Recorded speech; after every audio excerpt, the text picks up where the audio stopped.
Welcome back, Dungeoneers. It's Sunday afternoon, and that can only mean one thing. It's time to play Dungeons & Dragons. We're here at the table with... I'm David Schultz, playing Dromar the Goblin Rogue. I am David Wong, I play Nines, the Tabaxi Bard. I'm Nicole Bates, and I play Sodion Sewell, Changeling Druid. I'm Greg. I play Ulseth Ralph, the Furbolg Fighter. And I'm Alexis Bates, your trusty dungeon mistress. A fair warning to all of our viewers today, there are several very bad storms rolling through where David Schultz is playing, so if at any time that he drops, we are going to take a minute to make some technical adjustments, including a couple of adjustments I have to make to the battle map, as we're trying to fix things for the broadcast, in case that did happen. So, now that that's out of the way, and everyone is ready in case you suddenly turn into a black screen and our broadcast looks all bad, why don't you take it away with our ad sponsor, Schultz? So our first sponsor today is, once again, Calling All Knights. Draw your sword, your bow, or your garden hoe, because it's almost time for battle. Calling All Knights is a 2 to 5 player trick-taking card game for the whole family. Featuring over 60 unique knight characters and creatures, Calling All Knights is simple to learn and fun to master. Coming to Kickstarter this Wednesday, March 31st. Stay up to date on facebook.com/Cali Pigeon Games. I know, I'm excited. Yeah, I mean, the game looks hilarious. I'm very excited. If you guys haven't checked out the stuff on their Facebook and Twitter accounts, they're hilarious. Yeah, they recently posted the Lumberjack Night. It's pretty funny. I liked it. Yeah, and they showed off the card backs and everything. It looks really good. I'm looking forward to it. And I'm talking about our second sponsor, who is a continuing sponsor of ours, Geekified from Vinton, Iowa. Geekified is a tabletop gaming store that suits all of your tabletop gaming needs. So if you're thinking about picking up some magic cards, or maybe the new Candlekeep Mysteries book, which looks amazing. If you haven't seen, this is the alternate cover for Candlekeep Mysteries. I just checked moments ago. They still have 3 copies of that left on their online store. Last week they had, I think, 10 to 7. 10 to 7. So they are moving. They're getting out of stock. Go check it out. It's a really amazing book. If you use our URL, geekified.us/discount/dice and dungeons, that's going to get you a discount of 5% off your first purchase, and it helps support the channel. So if you're thinking about getting yourself some cool new gaming supplies, buying a gift for a friend, or, just kind of bored and want to pick something up, use that link and it'll help us out. Thank you very much. And thank you, Geekified, as always, for the support. We really appreciate it. That's it for the sponsors this week, isn't it? Yeah. Thank you, sponsors. Thank you. We appreciate the support. There's also another Dungeons & Dragons 5e book that's up on pre-order with an alt cover. I can't think of the name right now. Yeah. Is it like Ravenloft or something like that? Might be. Yeah. And that is up for pre-order. I saw that on their site. I can't think of the name right now. We are very professiontional. We are extremely professional. Constantly keep track of every product that's released. For Wizards of the Coast. Yeah, I think that concludes everything we need to talk about. I'm going to make a couple of adjustments to our screen when we get back. So I'm going to play the opening credits here. And forgive us when there is a little bit of a technical adjustment when we return.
In our last session, Now, the party arrived in the rainy and predominantly nocturnal city of Nordfeld in the country of Glindring. They had been brought there on business for the Company of Blades, a well-respected mercenary group that they're a part of. After getting their bearings in the city for a bit, they met with the contact who hired them, Reginald Tibbalk, at his estate just outside of town.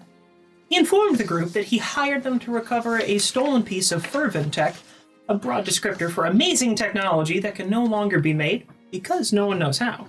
And this particular piece was critical to the operation of Reginald's farm. The group began digging into the mystery of the stolen device, leaving the estate and heading back into the city to see what rocks they could turn over. But as a storm set in, they were accosted on a bridge and are now about to fight with their attackers. And that's where we pick up, with the party approaching the city of Nordfeld and trapped on a bridge between two groups. Of Thieves Guild enforcers. There's no Thieves Guild!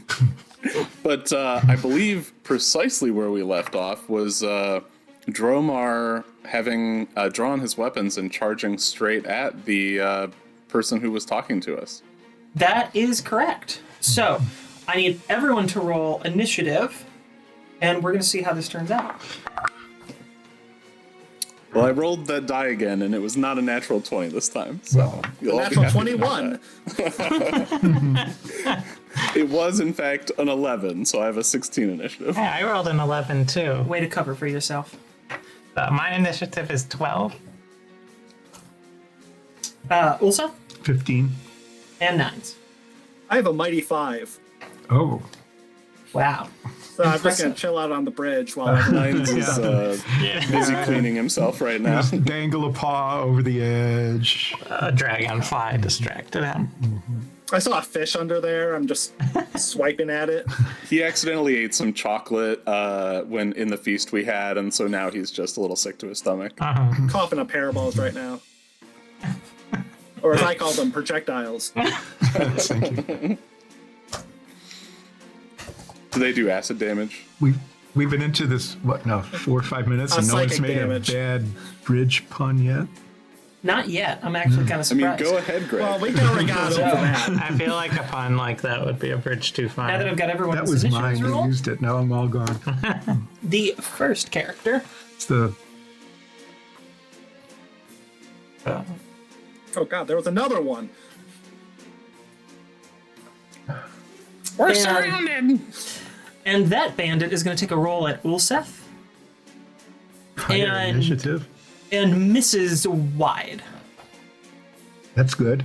Yeah. What was he attacking with? You can't see right now. Oh. It's very dark, very rainy. Yeah, you just hear the whiz of a bolt go by your head. You have no idea what it came from, just goes right by. And Dromar, that brings up you next. And Ulseth, I'm going you're after to- Dromar. Continue running at the guy who was taunting us, and I'm going to try to attack him with my 2 short swords. Who was taunting What does this us? guy look like, by the way, now that I'm running up to him? The guy who was taunting you is the character with the white board in the bottom, number 1. Okay. As you get close, and you really can't see too many details of his face until you get like right up next to it, sort of a rough, scarred up face. So he's a dwarf and doesn't have much of a beard. It's sort of patchy and looks all mangled. Whoever this person is, clearly having kind of a rough, at least week, you can imagine. Things are rough in the Thieves Guild. He must be friends with Nines. Hey, I resemble that remark. Yes, you do. Take this, friend of Nines! And I'm gonna try to do non-lethal damage, because it would be good to question these guys later. So I'm gonna take my 2 short swords and try to just kind of bring them forward together and just take the flats of each one and smack him across the sides of each side of his head. So first attack will be... Oh, that is a natural 20. No, it's not. It is totally a natural 20. You know, the chat is going to be all over you now. No one is going to believe this. Look, I didn't make this die. It's not The my Thieves fault that Guild it's made the apparently die. always rolls 20. Yes, the Thieves Guild made the die. It was a present to their grandmaster. If we can find who did make the die, they can be our sponsor. Yes. I love this. I'll have to. I'll I have mean, to find that out. go ahead and roll for crit, because you and your broken ass die. But no sneak attack. So that guys. just doubles the die, right? So instead of 1d6, I roll 2d6. That's correct. Cool. Well, those die rolls aren't great, so that's only going to be 9 damage from my first attack. It's still pretty And good. then, yeah, it's not You bad. only rolled a 20 on a d6. Yeah, only 20 on a d6. And then my second attack is going to be a total of 21. That hits. Okay, so this one will be another 3 damage. All right. And I'm just gonna, like I said, I'm just gonna whack him on each side of his head and say, "Take that!" So a couple of sharp cracks across his face, smack, smack. And, this guy is looking irritated and angry and a little disoriented at this point. He's holding his head together like, oh man, he's got a splitting headache right now. Well, is there anything So else his that head you... is split open. Yeah, you said non-lethal. No. Good job. His head is not split open at the moment. Is there anything else you want to do with your turn? I think you have a little movement left. I think I'm good. I'll just stay there. Okay. Then, Ulseth, you are up next. Of course. You, who are attacking us, Every time. not every time. Well, it could be every time, but if I didn't, you'd be very disappointed. Right? And then you would become me and do it anyway. So you, who are attacking us, we just wish to pass over this bridge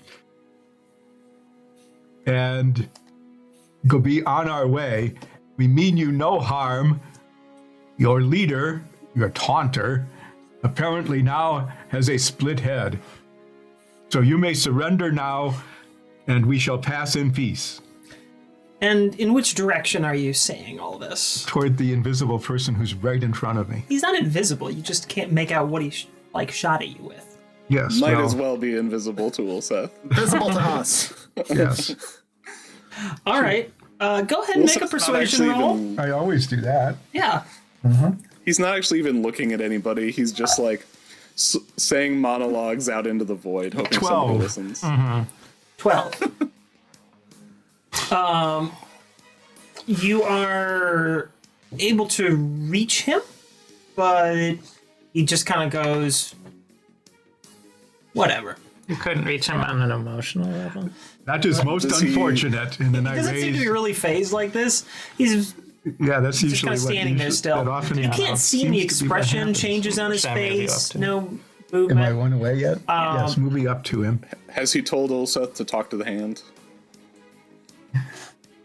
That is most unfortunate. And then I raise Katiralar, my main hand, and aim at his arm. All right. That would be a 24. That'll hit.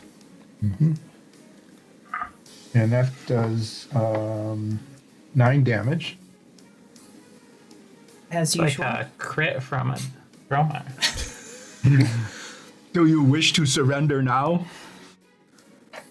Doesn't seem to react. No. Then I raise Alashalar, my offhand.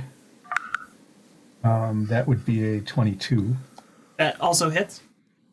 By the way, are you also attempting non-lethal damage, or are you doing lethal damage? I am attacking his arm. That doesn't answer the question. We noticed that. Losing an arm doesn't necessarily kill anyone. We've had that established. Yeah. Yeah, but But it it's takes a a lot of work to keep them alive. It's a difference between Non-lethal damage, and that does 8. 8. Okay. Then, as you swing with your offhand, trying to do, more stunning damage, basically, and less slashing damage, you basically take the sort of softly rounded but still very hard end of your offhand and smash it into him like a punch. So when you do that, you connect and you feel the crunching of bone underneath your blow, and you've clearly broken this person's jaw, and they just sort of like crumple to the ground holding their face, and doesn't look like they're going to get back up. They're done. But they're not dead. But they're out. But they are out. He's sleeping. Sleeping. Okay. Next up, if you Just wouldn't mind fainted. moving, number 2 over there. Where am I moving, number 2? Number 2 is going to step back behind number 1. And then get a piggyback ride. No. What? Number 1 begins muttering some words that none of you understand. It's just in a different language, and one that none of you know. What? And is casting some sort of spell. And it seems to do a little bit of healing towards number 1 on the white base there. And this white ambient glow surrounds number 1 for a moment, and he kind of gets back up and looks much more rejuvenated. Still got some bruising, but looking okay. Hey, that's cheating! The enemies aren't allowed to heal. Yeah, come on! That's a crime. Then number 3 over there steps back, also behind number 1. About 10 feet further behind. Yeah, right there. What the heck is going on here? And this time, again, in the same language, but not the one that you can comprehend, that channels this white beam down from clearly up in the sky, and it pierces him and then channels it out towards his 2 compatriots. You don't see any other visible effect, but now they all have this sort of weird fuzz around them, this white sort of haze. And So they're turning into Tabaxi? they're not Yes. turning into tabaxi. Okay. And now we are back to not back, but we are on number 1's turn. And number 1 just looks at you, Dromar, and goes, "Tried to warn you. Didn't listen, did you?" And No! Thieves Guild coup. and takes a swing at you. That is a dirty 20. I'm assuming that hits. That will hit, yes. Oh no, Dromar. All right. Dromar's very squishy. He's probably about to die. What did you 5 charge damage to 3 you. of? Oh, that's fine. I'm only like fine. half dead. Soria, you are up next. You son of a bitch! But it's not your turn yet. Oh, Yep. Yeah, come on, But- Soria. I have This- a plan. This guy then moves around to Dromar's top side there. So put him on the north side of Dromar. Okay. Yeah. Just kind of standing behind him. And that will conclude his turn. Soria, you're up. 9s, you're after Soria.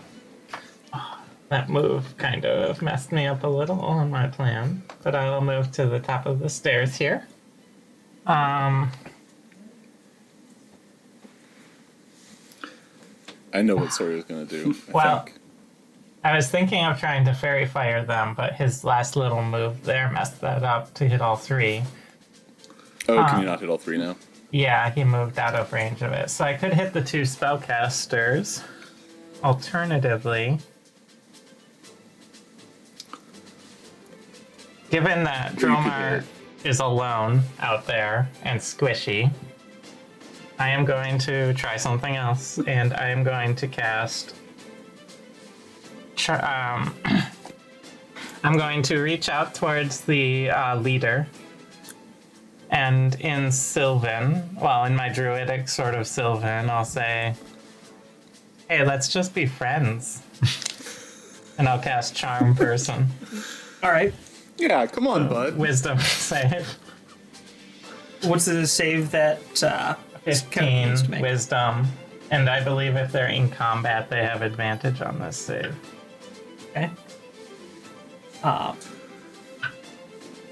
He does make the save. I've So, tried he to looks even over the the odds. Oh, Yeah. this sounds like a really nice plan. If only I didn't have to kill you.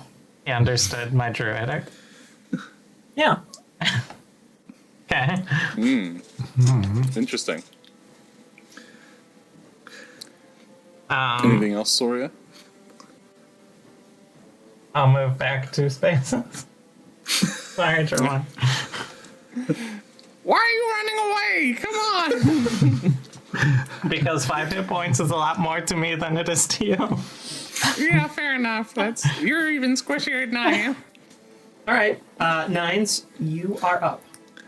I'm going to take 2 steps forward towards the white White guy base. attacking Dromar. And I am going to cast Tasha's Hideous Laughter on him. What does that do? If he will perceive everything as hilariously funny and fall in fits of laughter, and I'm going to tell him to imagine Dromar in a diaper. What a terrible thing to do. Isn't that usually how Excuse you're me. dressed? Mr. Bad Guy, imagine a goblin in front of you in diaper. Don't imagine that. Don't listen to him. Wouldn't it be hilarious? All right. What's the? I believe that's a wisdom save. What's the save he has to make? It's 14. Okay. I'm very fearsome in a diaper. Don't listen to him. only You're a big helping. boy. He apparently fails because the moment that you conclude your description, he just kind of looks at you funny and then looks over at Dromar and then just goes, No, it's not funny. Stop laughing. and now he's like, you can like lay him on the ground for now. He he's is prone. prone, Yes. and he's just quite literally rolling on the ground laughing, just back and forth holding his stomach. He can't contain himself. Stop it, Nines. Now I can't stop imagining it. No. And I'm going to use my bonus action and help Dromar. Thank you. So now you're inspired. That Wonderful. was That's extra D6. Yes.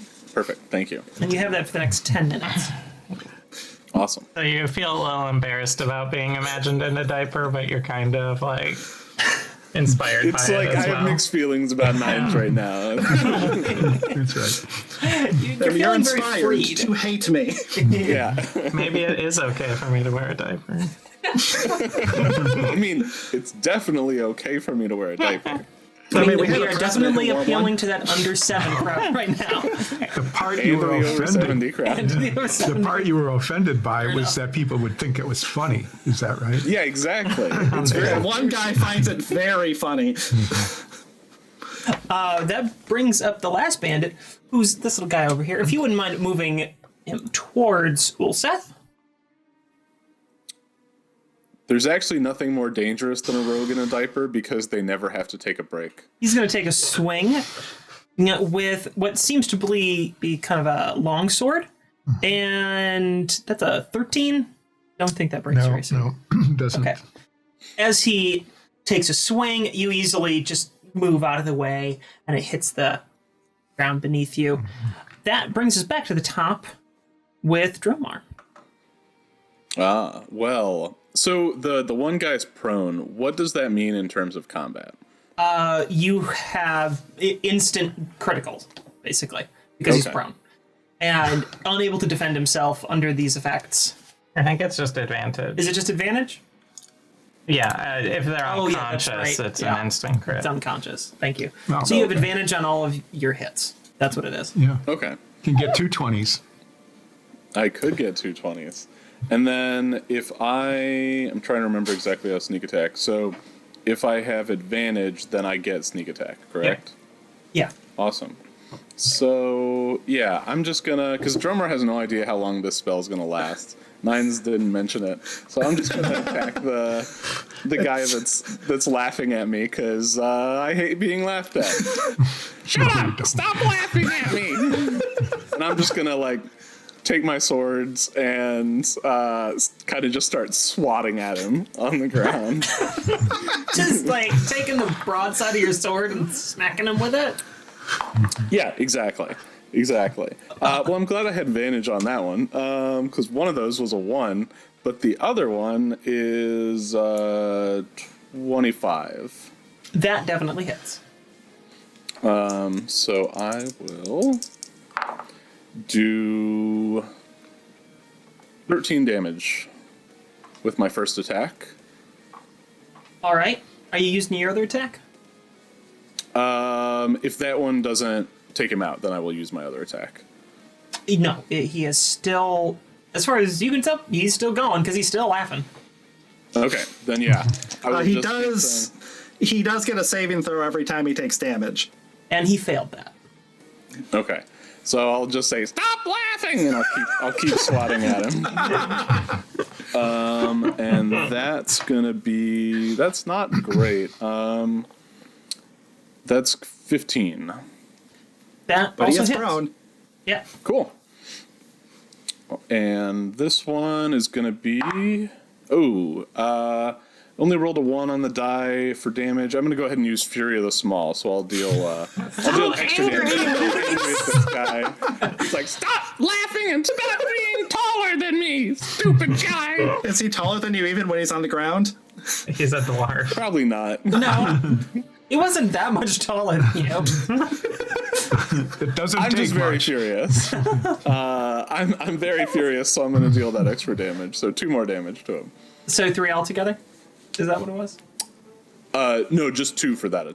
Just attack. 2. Because I rolled a 1 on the die plus 1 more. Yeah. All right. You smack him over the head, and with one good crack, he just eyes closed. He's unconscious. Ah! Take that! And then I will immediately just turn towards the other 2, the 2 spellcasters that are nearby. But I can't do anything else. You could move. You can move towards them if you feel like it. I could move. Nah, I'll just stay where I am. Okay. All right.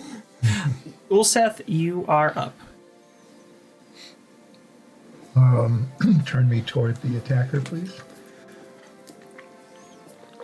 And I raise my main hand with Tiralar and attempt to do non-lethal but significant damage to the I'm glad person that we clarified. who attacked and missed. Yeah, I like last turn. Greg's like, wait, you can chop off somebody's arm and it'd be non-lethal. And I can just see the person like bleeding out, and he's like, "I only chopped off your arm. Come on, it's not that bad." That's right. Yeah, the last time we cut off someone's arm. Just merely a flesh wound. Just only a last time- scratch. Last time we cut someone's arm off, I spent like 3 hours bandaging him up. It's only an 11. But then And they they're our became my friend best now. friends, so, yeah. That does hit, actually. It does. Yeah, they're pretty crappy. Pretty sad. 10. It does 10 non-lethal, but significant damage. Is he still standing?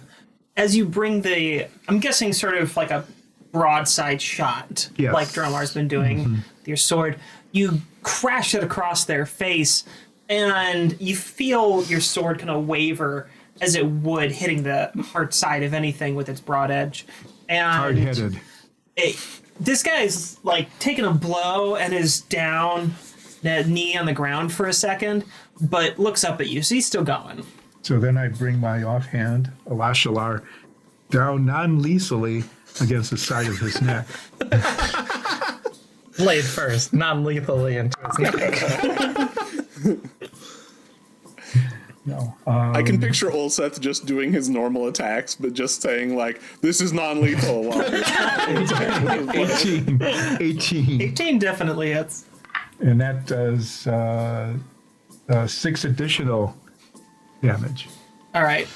Using your Non-lethal. offhand, Of course. a bit like a blackjack. I don't know if people know what a blackjack is. Yep.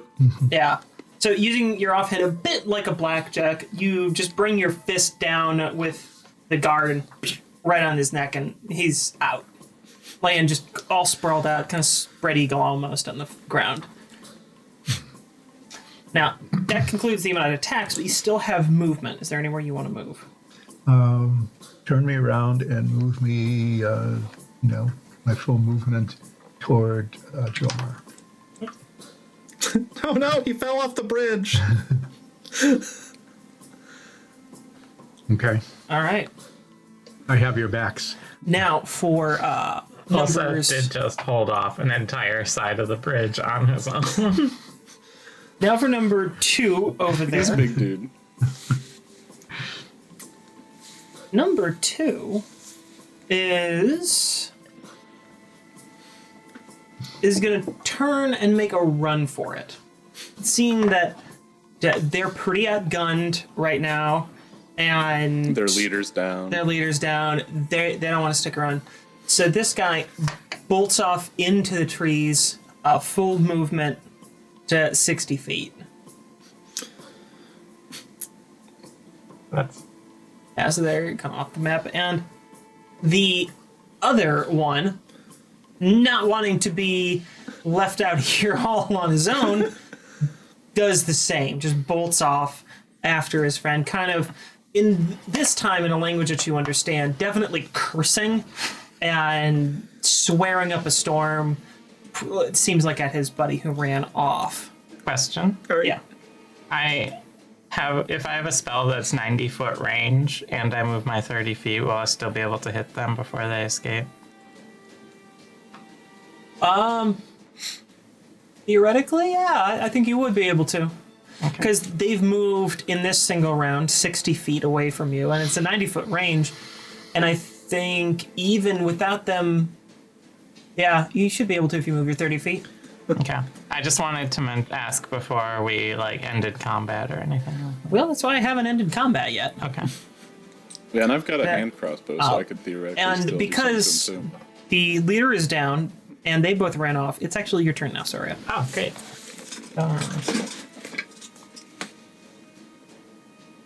right. Well, I'll get as close as I can with my 30 feet of movement. Put my hand down onto the ground and whisper in my druidic to the plants below the earth and attempt to cast Entangle on them. The 90-foot Oh, nice. range with a 20-foot area. It's a 15 strength save, Okay. or they are restrained. Let's see if they make that. They're spellcasters and they're famous for being strong, so. Yeah. So you see, you're off in the distance. They're a good ways away, right at the edge of the range of your spell, basically. Yet you watch as they've run off into what's a wheat field, actually part of Reginald's farm. And as they're going through the wheat field, the stalks of grass start to wrap around them and claw at them and grab them. And one of them pulls free and darts off even faster, using every ounce of strength that he's got to make it out there.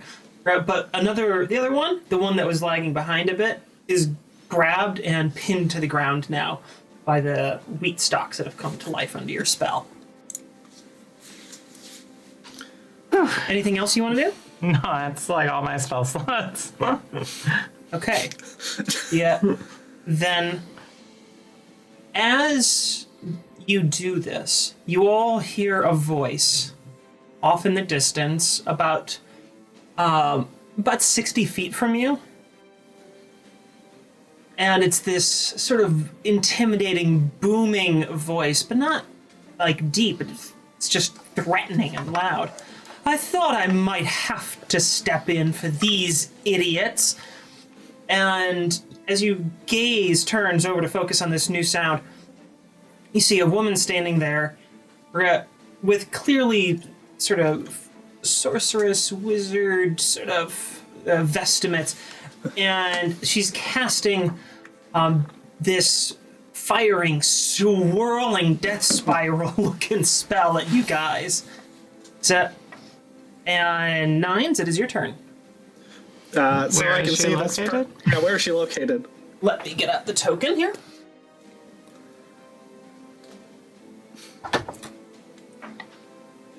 Meanwhile, while she's doing that, just want to thank our sponsors again. Appreciate both Calling All Nights and Geekified for helping us out today.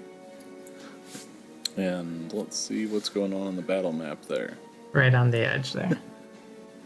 She is right on the edge of visibility. Yeah, for this particular terrain. Is there anything you want to do? I mean, I had insults prepped for all the people attacking us, not this death swarm person.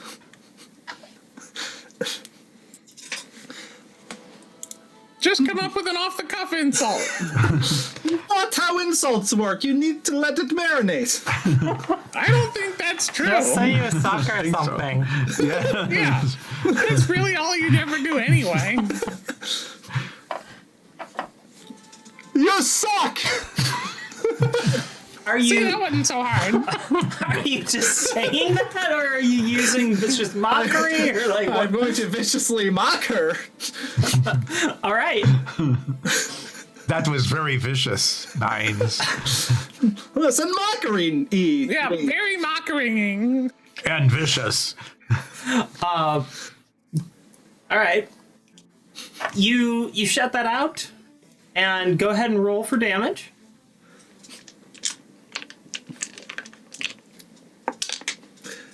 That is going to be 2 damage. Extremely vicious. You see just a little bit of like a wince in her face, and it seems like you phased her. And that brings us to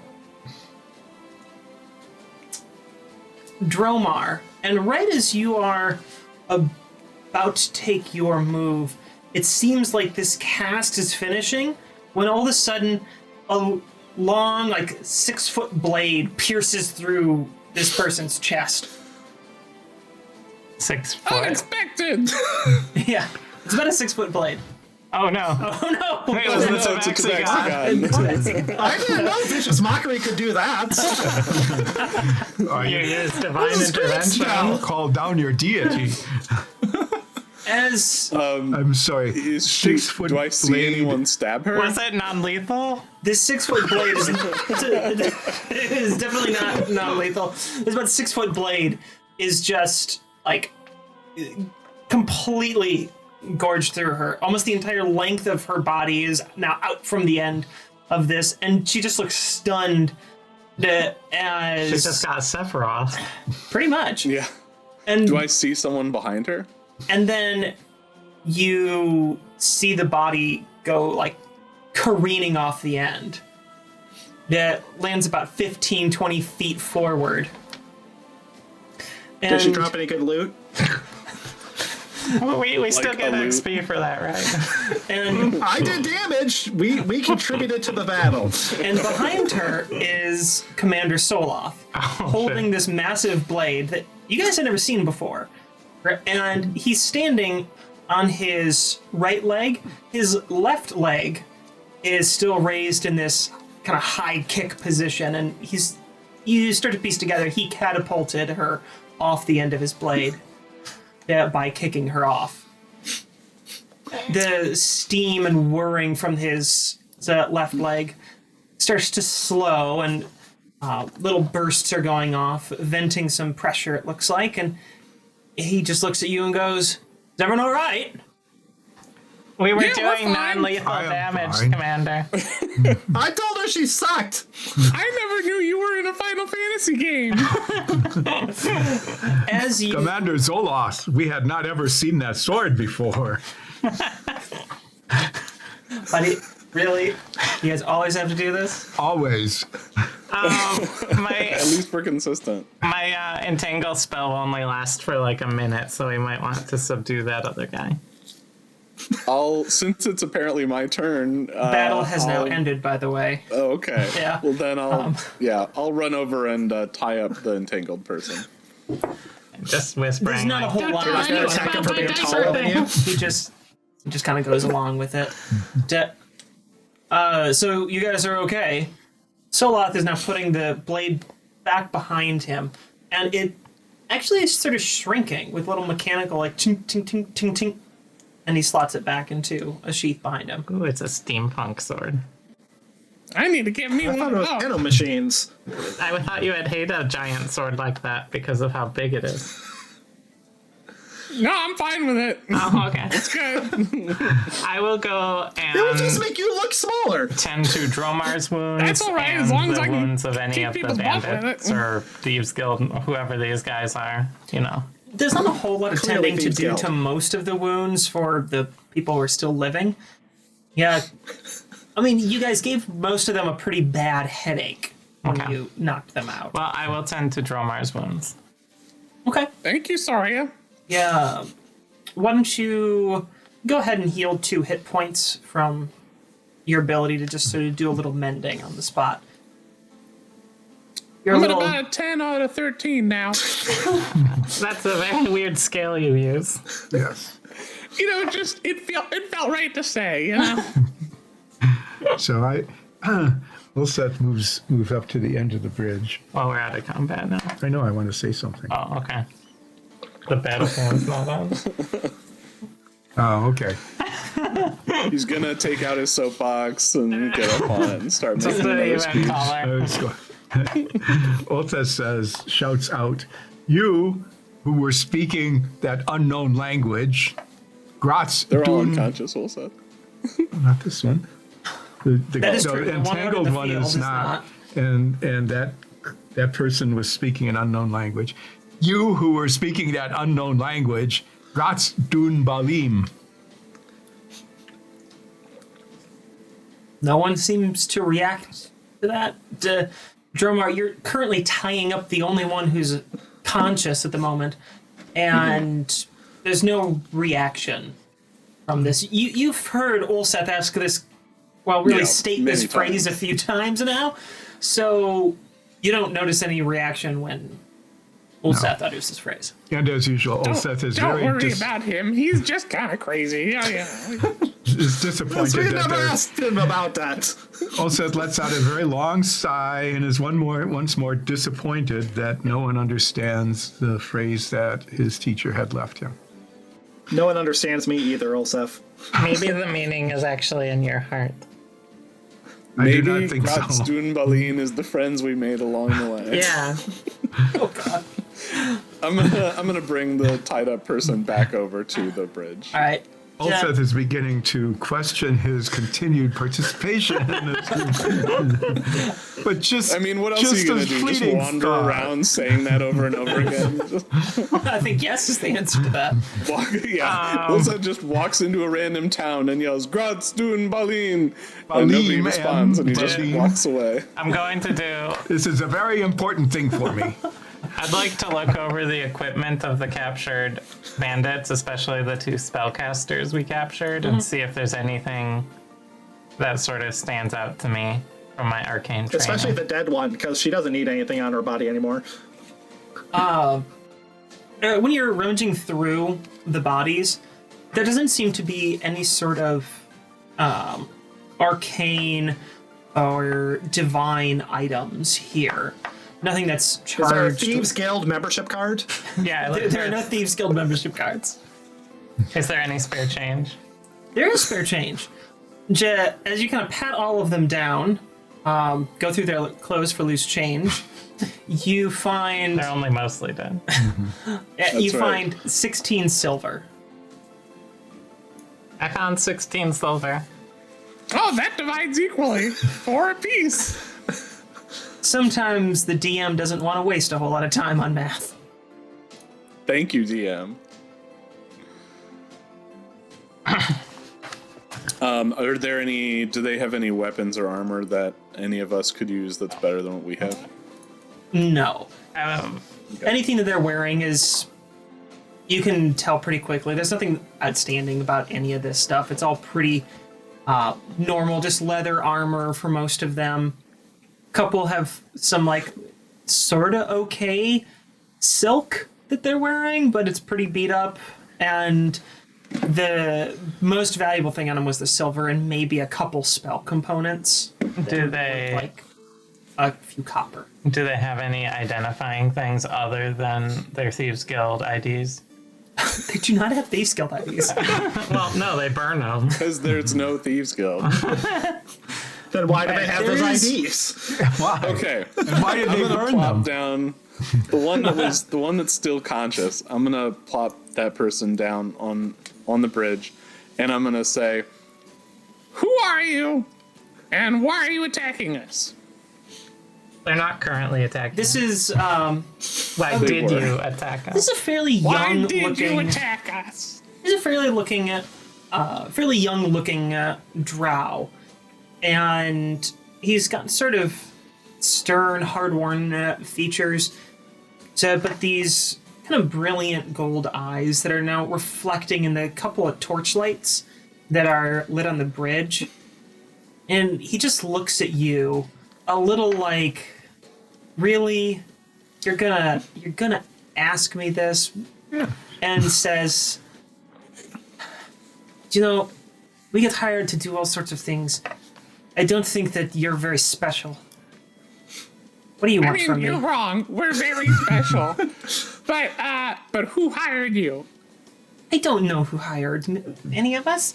We just work for that one. And he points over at the first guy that you took out. The dwarf. I'll question him then. I'm gonna go try to wake up the dwarf. Can I rouse him just Splash by him like with some river water. slapping him around, maybe splashing him with some water, maybe Yeah, putting sure. some fish under his nose? You try a couple of things, and after a moment or two, he As you're sewing fish under his nose, I'm starting to pull out my spelling salts from my herbalism. Okay, I'm like, oh, okay. Fish always works.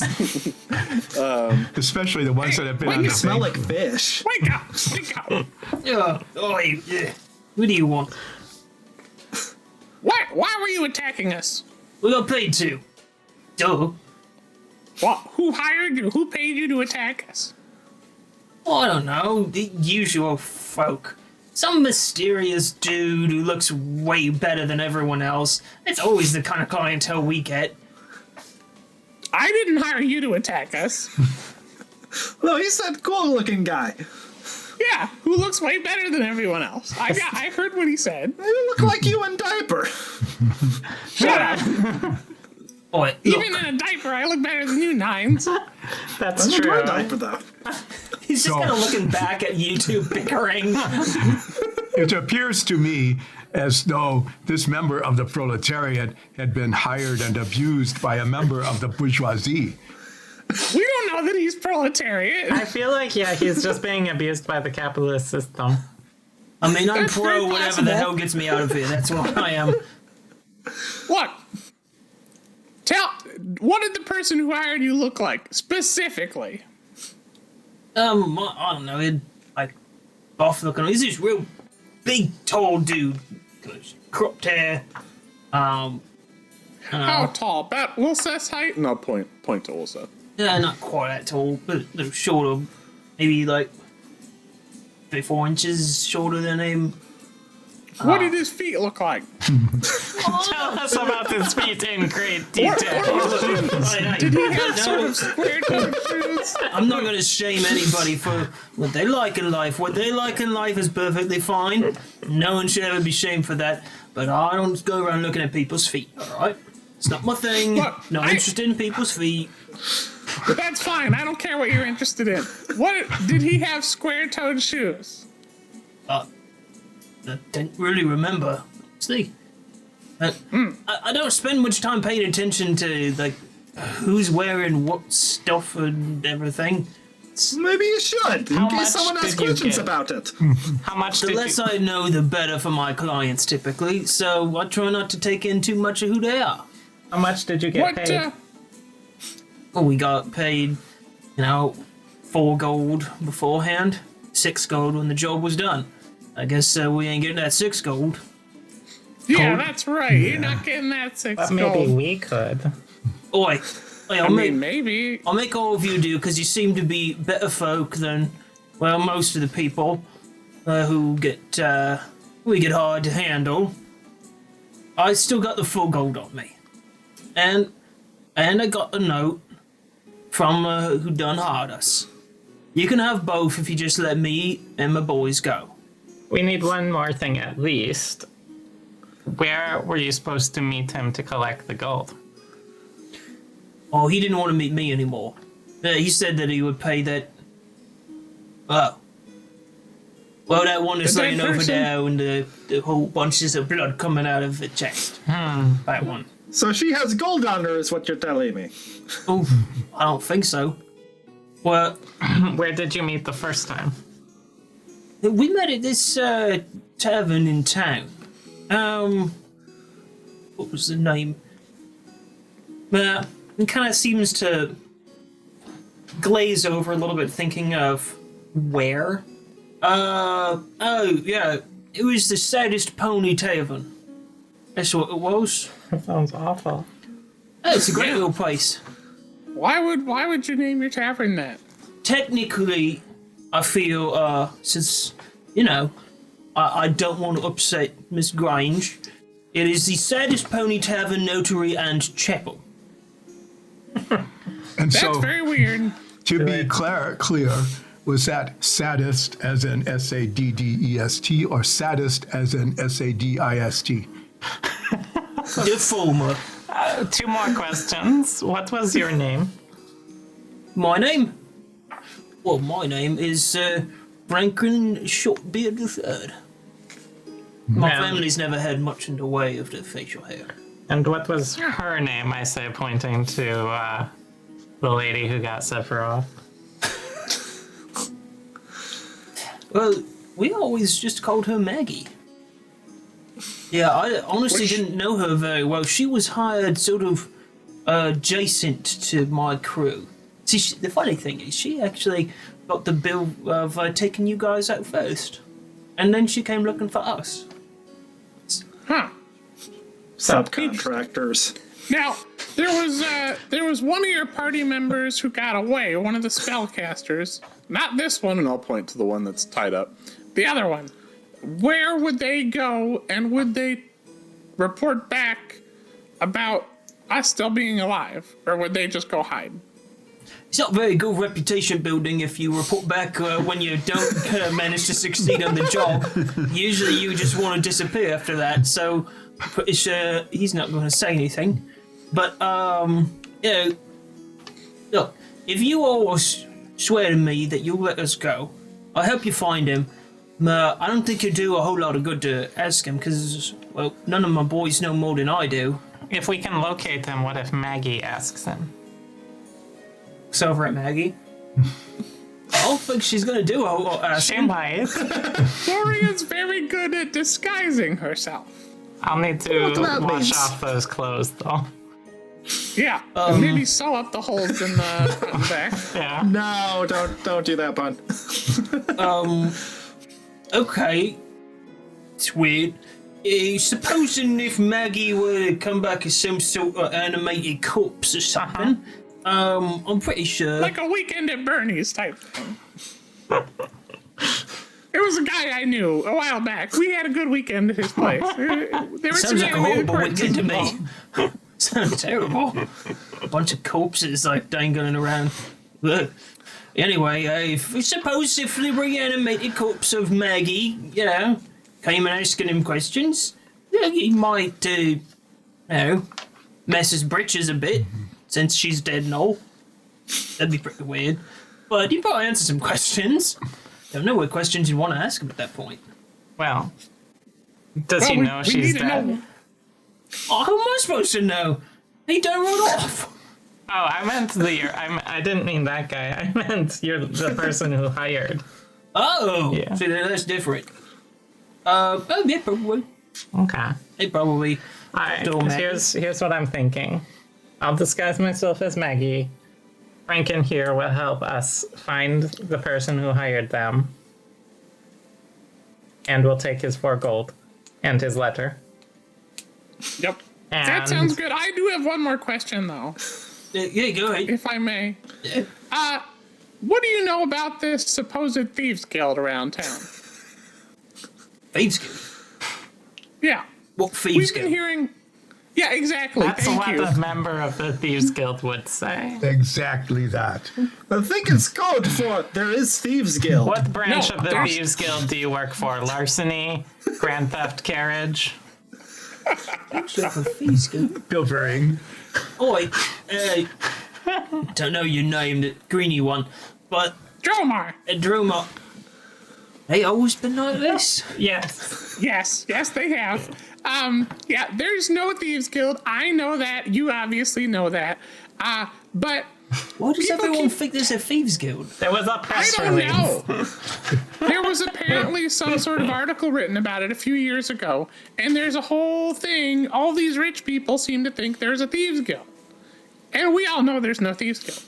If it was in the paper, it Wink, must be wink. true. The No, media that's would not how never that works. lie. Wilson. Yes. Well, I don't particularly know what you can be told. If there's a Thieves Guild, that's news to me. I'm going. So you while you're haven't heard of it then? No, I haven't heard of any Thieves Guild. While you're talking, I'm going to start switching Maggie's clothes and getting them for myself to wash them, and I'm going to just, wrap her in like an extra in my extra cloak or something. All right. We can just throw her in the river. At this Do point, you think that if Soria does this thing with Maggie, that not only you could come with us, but that you could convince the rest of your group to come with us also? are you going to try to fool this guy into thinking that you're dead? I come out from behind the bridge wearing Maggie's clothes, looking like Maggie. Yes, we are. What do I sound like? I mean, you're able to. I heard her You heard it talk. casting. Yeah, you heard Your her voice isn't a perfect All right. Okay. imitation of it. I forgot I heard her. You can get her voice reasonably well. Only someone who knew her really, really well would be able to understand the differences. Okay. Yes, we shall. Oh no, that's a bit freaky, isn't it? Yeah, it's a whole weekend at Bernie's thing. Yeah. Don't move like that. What if she looked like that? We don't know. That's true. She did move like that, let me tell you. All right. Also goes back to the 2 other unconscious and binds them so that they don't get away when they come to. Okay. Yeah, if you can convince each of them to be in on this plan with us, we'll promise that we let all of you go afterwards. No harm, no foul. I And do with not your wish. 4 gold. Yes. And we get the note and the 4 gold. Yeah. Actually, could we have the note now? Yeah, I'd like to see the note Yeah, do you mind telling me it's kind of tucked away inside here? in the diaper. Yeah, I'll get it. I'll reach around where he's pointing and grab. Classic Dromar, reach around. It's kind of tucked into this back Yeah, it is. pocket. Get out of here. It's kind of tucked into this back pocket, and you pull out a note, and this note is written in like a very. This is almost like a calligraphy style of writing. It's very much a fancy-ish script, and you notice that the script doesn't quite match the paper because the paper is pretty low grade. It's like crumpled up. It's got some stains on it. But the note says, there is a group from the Company of Blades that is investigating the theft at the Tibble place. You will recognize them by the obnoxious goblin and the tabaxi wearing torn clothing. They may have a furball with them. And then, he is a serious threat. You're a serious threat. Also, I'm not mentioned. I What the think they're heck? talking about me. No, I am always serious. What? I mean, I do a lot of damage too, generally. I don't But you know are- why Ulseth is singled out as a serious threat. I mean, Because I am serious and you are not. well, you're, that's you're definitely a true. Yes. comedic. You're a triple threat. Oh, thank you. Sorry. So that is what the note says. So, Dromar, I do not wish to contradict you, but you had said we will take the 2 of them with us, but there are actually 3. Did I say 2? I thought I just said all of them. No, Well, I was It's paying very close 4, 'cause attention you've to what got, you say, as I always do. The fleeing This caster, is very serious. the main guy, and the the 2 others that you had subdued, Ulseth. And this guy. Yeah, we'll there's take 4 all, altogether. 4 altogether. all of the people that are here, that are alive, we will take. However many that might or might not be. well, I don't think. Being ambiguous about a number is always a very safe thing to Soloth do. looks at them and looks at you all and goes, "Are you sure this is what you want to do? You really want to just..." It will take us right to the guy who probably stole the artifact. Yeah. I can't argue with you there. Also, Well, then- could you do something about the body? I wrapped it up, but, you know. Yeah, maybe bury it or eat it or something. Oh, God. Well, I'm just giving him options. You have to wait 24 hours before you eat a corpse. Thank you for the Why? choices, Dromar, but I am not a cannibal of any sort. Is that one of those cat facts? I'll, Does anyone have a Soloth shovel? just looks at you like, nah. Why? Why did I hire you all? Because we are We always have asked, unique skills. and we are we get always things asked for done. by name. He who is name is very much a fan. He looks at you all and goes, "I'll take the body back up to Reginald's place. I'm sure that we can keep this quiet with your plan. We don't want people discovering that Maggie has been killed." Thanks for the help, by the way, Soloth. Yes, thank you. But next time, try and do non-lethal damage. It's a pill 9 lethally. Yeah. Right. We try to question our foes after we knock them out non-lethally and sometimes disarm them, quite literally. Sometimes. I'll keep that in mind. And he picks up the limp body of Maggie and goes walking back up towards the estate, just about a quarter mile down the road. As he Sorry. turns to move away from you, he does say, check in at the company house. The steward should have some information about taverns and other seedy establishments in town that you might find helpful, since apparently we're going in that direction." Thank you. Yes, we are going to seed. Soria, I assume Soria has the weapon as well, not just the clothes. Yeah, I just took all of her equipment. Yeah, she'd only had like one staff, and it didn't seem to be particularly magical in any way. Yeah, it seems to just be a focus. She had Or a was. staff and she never yelled, "You shall not pass." What kind of person is she? I have a staff. and bridge of I've all places, never yelled too. that. Yeah, missed opportunity. What'd you say? I said I have a staff, and I've never said that before.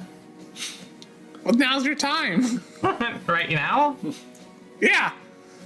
Okay. You shall not pass. I just walk right by. Very low effort. I don't blame that. All right then. So, we are going then to the seedy places. I think we're going to the, well, first we gotta wake all these people up, both of these people, and let them in on the plan, and then we're going to the company house, and then we're going to the seedy places. Yeah. Oh, Hey, yes. We yeah, must let me- guarantee their cooperation. Let me borrow your wake Yeah. up fish. Oh, here you go. I'll wake them up. The And other to Dromar two, wake-up technique. the other two are roused, and although they have a pretty strong headache, they seem to be mostly okay. After conversing with each other for a moment. They all seem to be in agreement that they'll go along with the plan, if only because they don't really have a better option at this point. And because not dying is Maggie always told better them than they dying. have to. Yeah. Exactly. So they seem ready to go. Are you keeping them bound as you head back into town? Are you unbinding them? Like, what's your plan going back into town? I think we can unbind them now that we have an accord. Yeah. Do they seem trustworthy now that they've been subdued? I mean, they did just try to kill you, so you're not really- Insight check guidance. Go ahead. I make sure I have all of their weapons.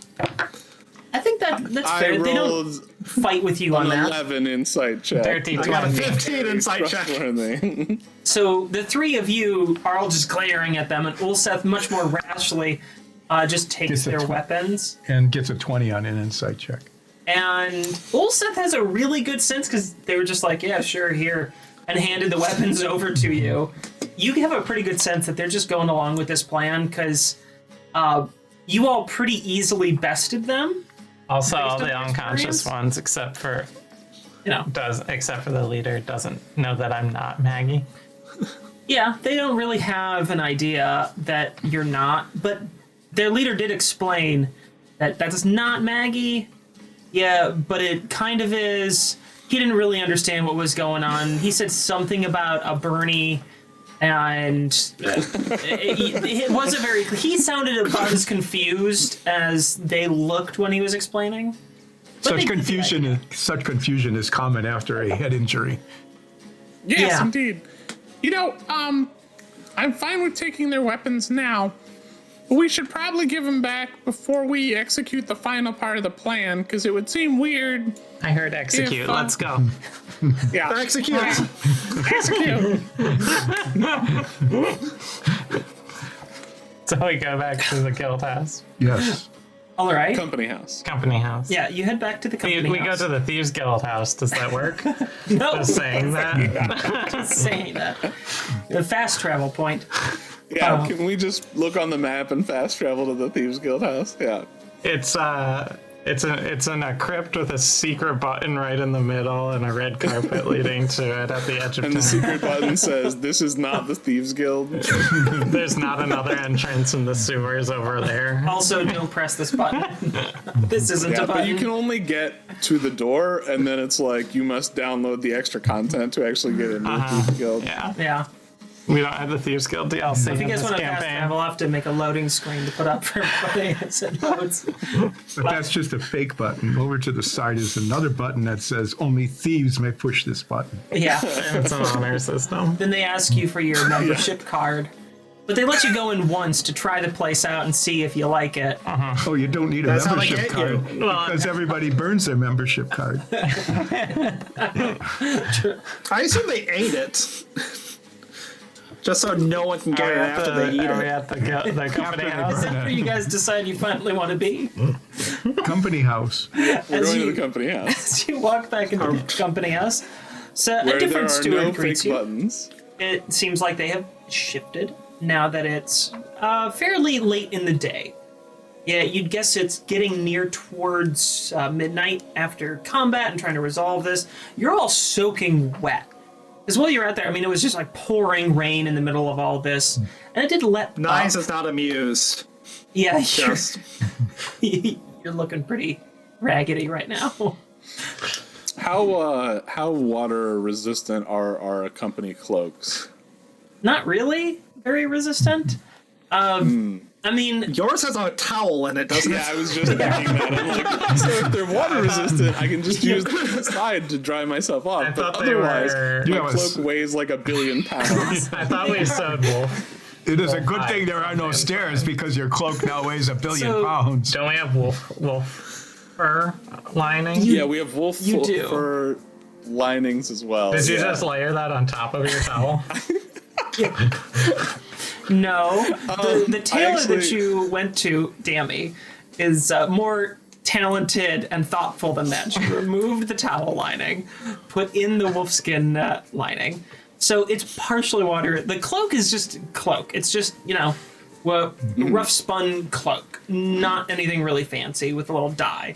So on its own, it's not very water resistant, but because you have the wolf skin in there, it does repel some water, because on the back side of this cloak, there's leather lining it. But the hood isn't lined with all of that. But didn't we get the wolf heads as the hood now?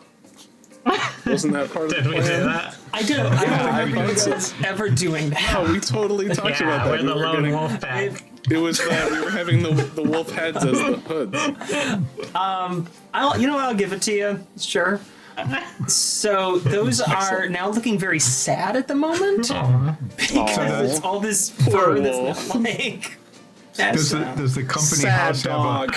have they must have run into this before. Do they have like a magical drying room or something where we can put our clothes and have called them the dry fireplace. quickly? Or like, yeah, I was about to say, or just by the fire. Yeah, it's the fireplace. That would be like a magical drying thing. Yeah. It's Yeah. fire. Explain how fire works.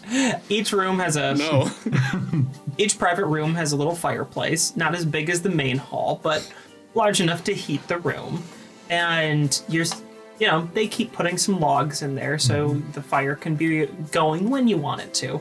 And they have nice hooks that can swing out and be drying hooks for everybody. So they have that. And you can start drying off. But the steward, who has changed since you were last here, she looks at you all and looks at the bandits, who are clearly not part of the company. They don't have a cloak. Hi, it's me, Soria. It's true, she's not lying. Yes, we are extremely trustworthy. Yeah. She picks up this little monocle and holds it. I didn't see any enchantment. And I'll have to take your word for it, as you're, wearing mostly a company cloak. I rolled a nat Maggie's 20 clothes right persuasion check. Did you put the cloak on at all? I don't think so. Okay. Well, since they're wearing the cloaks, then. And since you rolled well on your persuasion, she seems to go with you all on this. How may I help you all? We were told by Commander Soloth that you could tell us about some of the seedier establishments in this town. We're looking to meet up with the person who hired this group to try to kill us.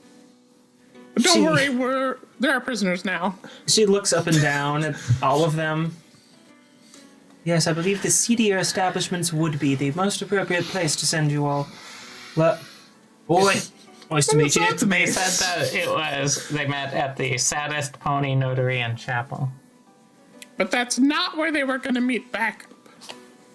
The person who knew about that is dead. I'm the ghost. Of Christmas past. Yeah. And present. And Passover present.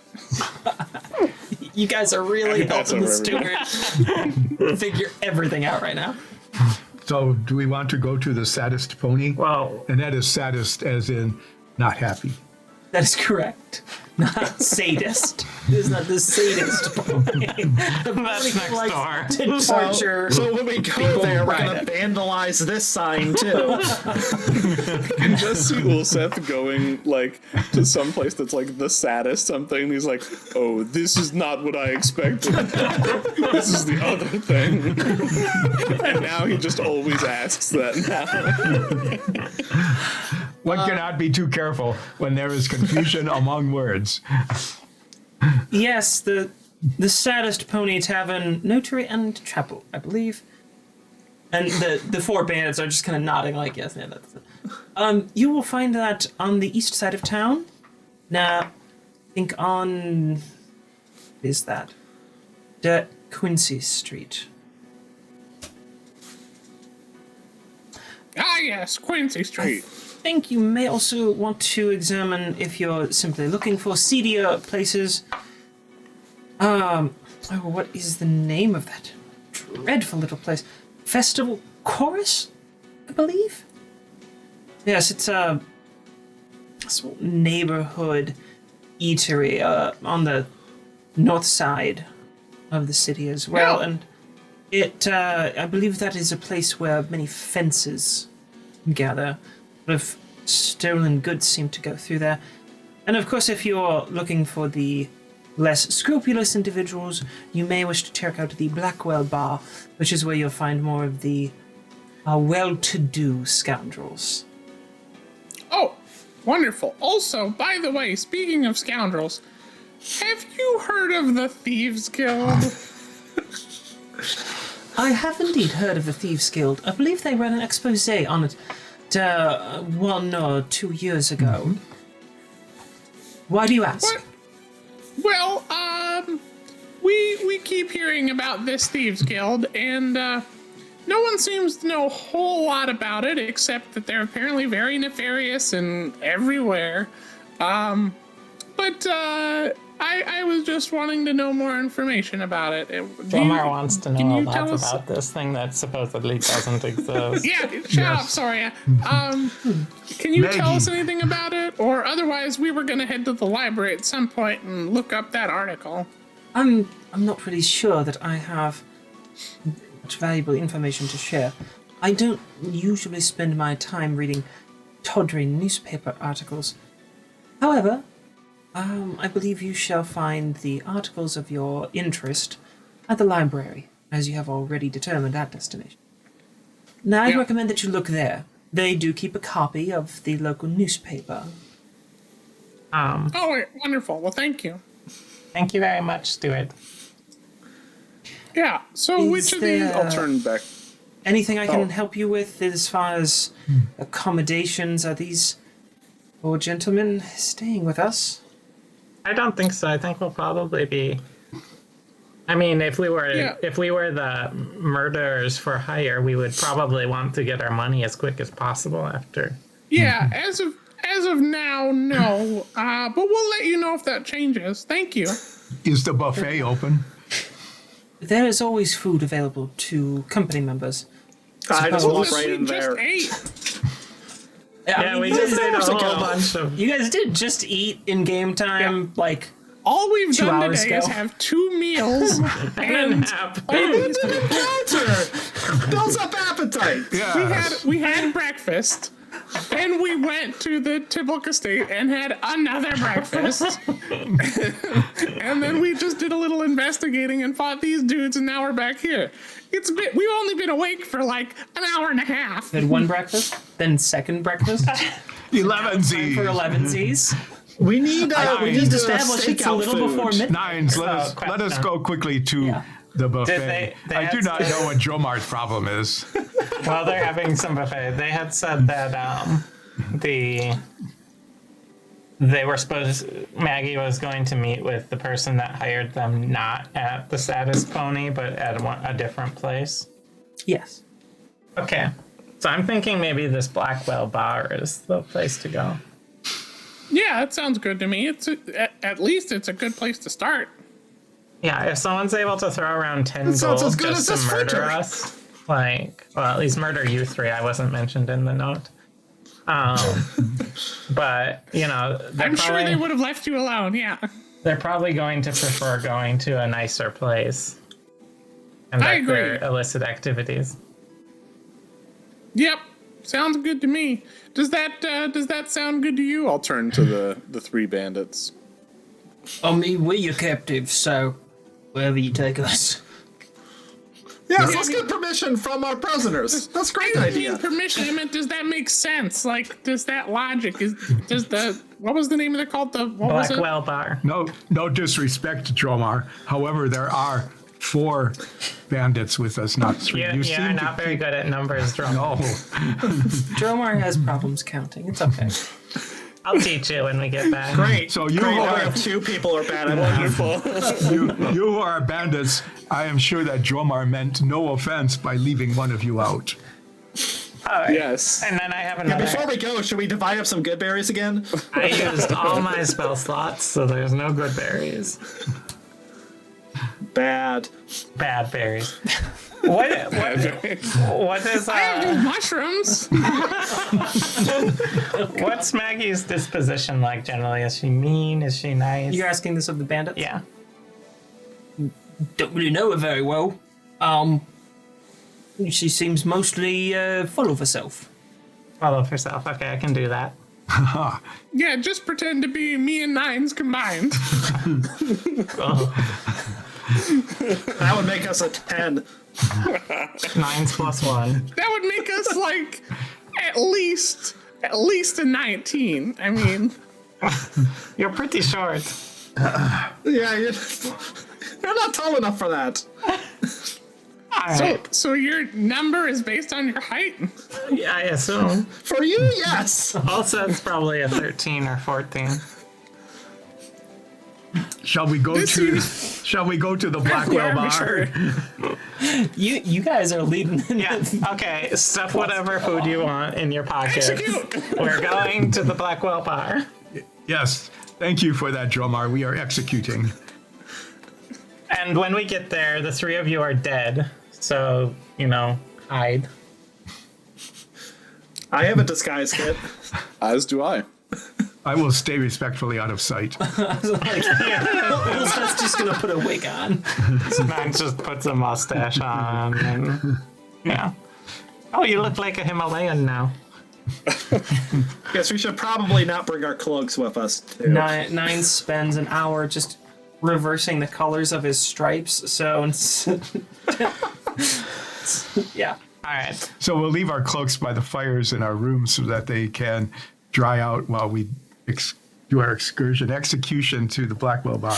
And why don't So, are we gonna pretend to be mercenaries or something? What's this? I thought maybe if there's like a window with an alley, you guys could stay just outside and sort of keep watch in if there's trouble.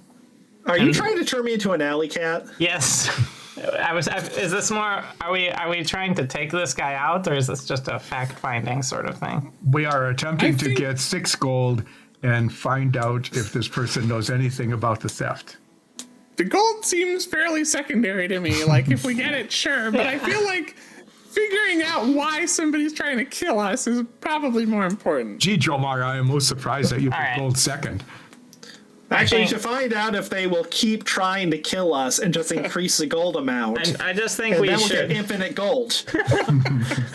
We should probably not start a fight in one of the Thieves Guild hangouts. So, There's no Thieves Guild, sorry. I don't know how many times I have to tell you this. There's no Thieves Guild. well, regardless, it's a seedy bar. We probably don't want to just start a fight in it, right? And Zoria, if there is a Thieves Guild, I'm the Grand Master, so it's fine if we start fighting. if I understand correctly, Zoria is attempting to make a deception, pretending to be Maggie and collect information and potentially some gold as only as a I'm not secondary sort of pretending to be thing. Maggie. I am Maggie. Yes, Zoria is Maggie. I'm a method Yeah. actor. And I laugh And at maybe all of we your can jokes. capture this Ha. person, too. So, Anyway, and we will stay and be a backup in case something were to go awry. Yeah, I think position yourselves out of sight, but where you can easily intervene. okay. Well, why don't we disguise ourselves as seedier mercenaries than the regular mercenaries we are? And then we'll go and we'll hide and we'll provide backup and potentially capture this person if needed. Sound good? We'll wing it. Got it. Execute! Execute. Execute. So yeah, I'm gonna. I guess at least Nines and I need to roll disguise checks. You can probably disguise Ulseth as well. Probably, yeah. Yeah, I think you could mean- take your time to disguise him. As you're walking to the Blackwell, one of the bandits that you had managed to capture, the spellcaster, who's the drow, says, so usually they'll ask us to bring something along to prove that whoever we were hired to kill is actually dead. Oh, Could I? Some traditions are meant to be broken. All right. We have You won't we be have very two. convincing if you don't bring anything along that proves our. We have two options here. Either I borrow your little dagger, It's not so small. or we but cut yeah. off Nines' tail. wait, what did Let's they go ask first you? option. Like a piece of somebody or like one of their items or It's usually What's not the deal? very advisable to bring body parts along with you. some sort I of agree. some sort of recognizable charm. Your weapons are very recognizable. He looks at This you. is what Dromar says, Yeah. but all of me is a You mentioned recognizable the note charm. Red, No, correct? not at all. Dromer did not say that. Dromar would I say would that. recommend taking something from one of the others then. All right. Who wants to give me something that's super recognizable? I will let you borrow Alash Alar. Great. Since you are the extreme threat, that will be most impressive. Not extreme, simply serious. Serious threat. Serious, yes. All right. Do you need one from each of us or just one for the group? I think if we show that the Furbolg is dead, that'll be enough. I think usually just one should suffice. I Oh, excellent. want to get out of here as much as you want to solve whatever it is you're trying to understand. So I'm just trying to be helpful. All right. Thank you. When we arrive at the Blackwell Bar, let's sort of scout it out, see what it looks like. The Blackwell Would Bar. you like me to? You guys really don't need to do any sort of subterfuge. This is nightfall now, and it's basically for the citizens of the city. This is midday. The streets are now bustling with people. The lanterns are lit, and just like you saw at the Tibok Estate, these lanterns have this sort of fuzzy, floating globes of light that look like fireflies that are illuminating the streets quite brightly. They're all up and down. Now, people are moving about very quickly, talking loudly. The city has come to life like you would expect any large metropolis at this point. The rain, although it hasn't really slowed, is significantly lighter in the town as you're shielded by the giant trees that cover most of the city. So occasionally there are some large droplets that have collected, but not quite the driving rain that you experienced out in the fields.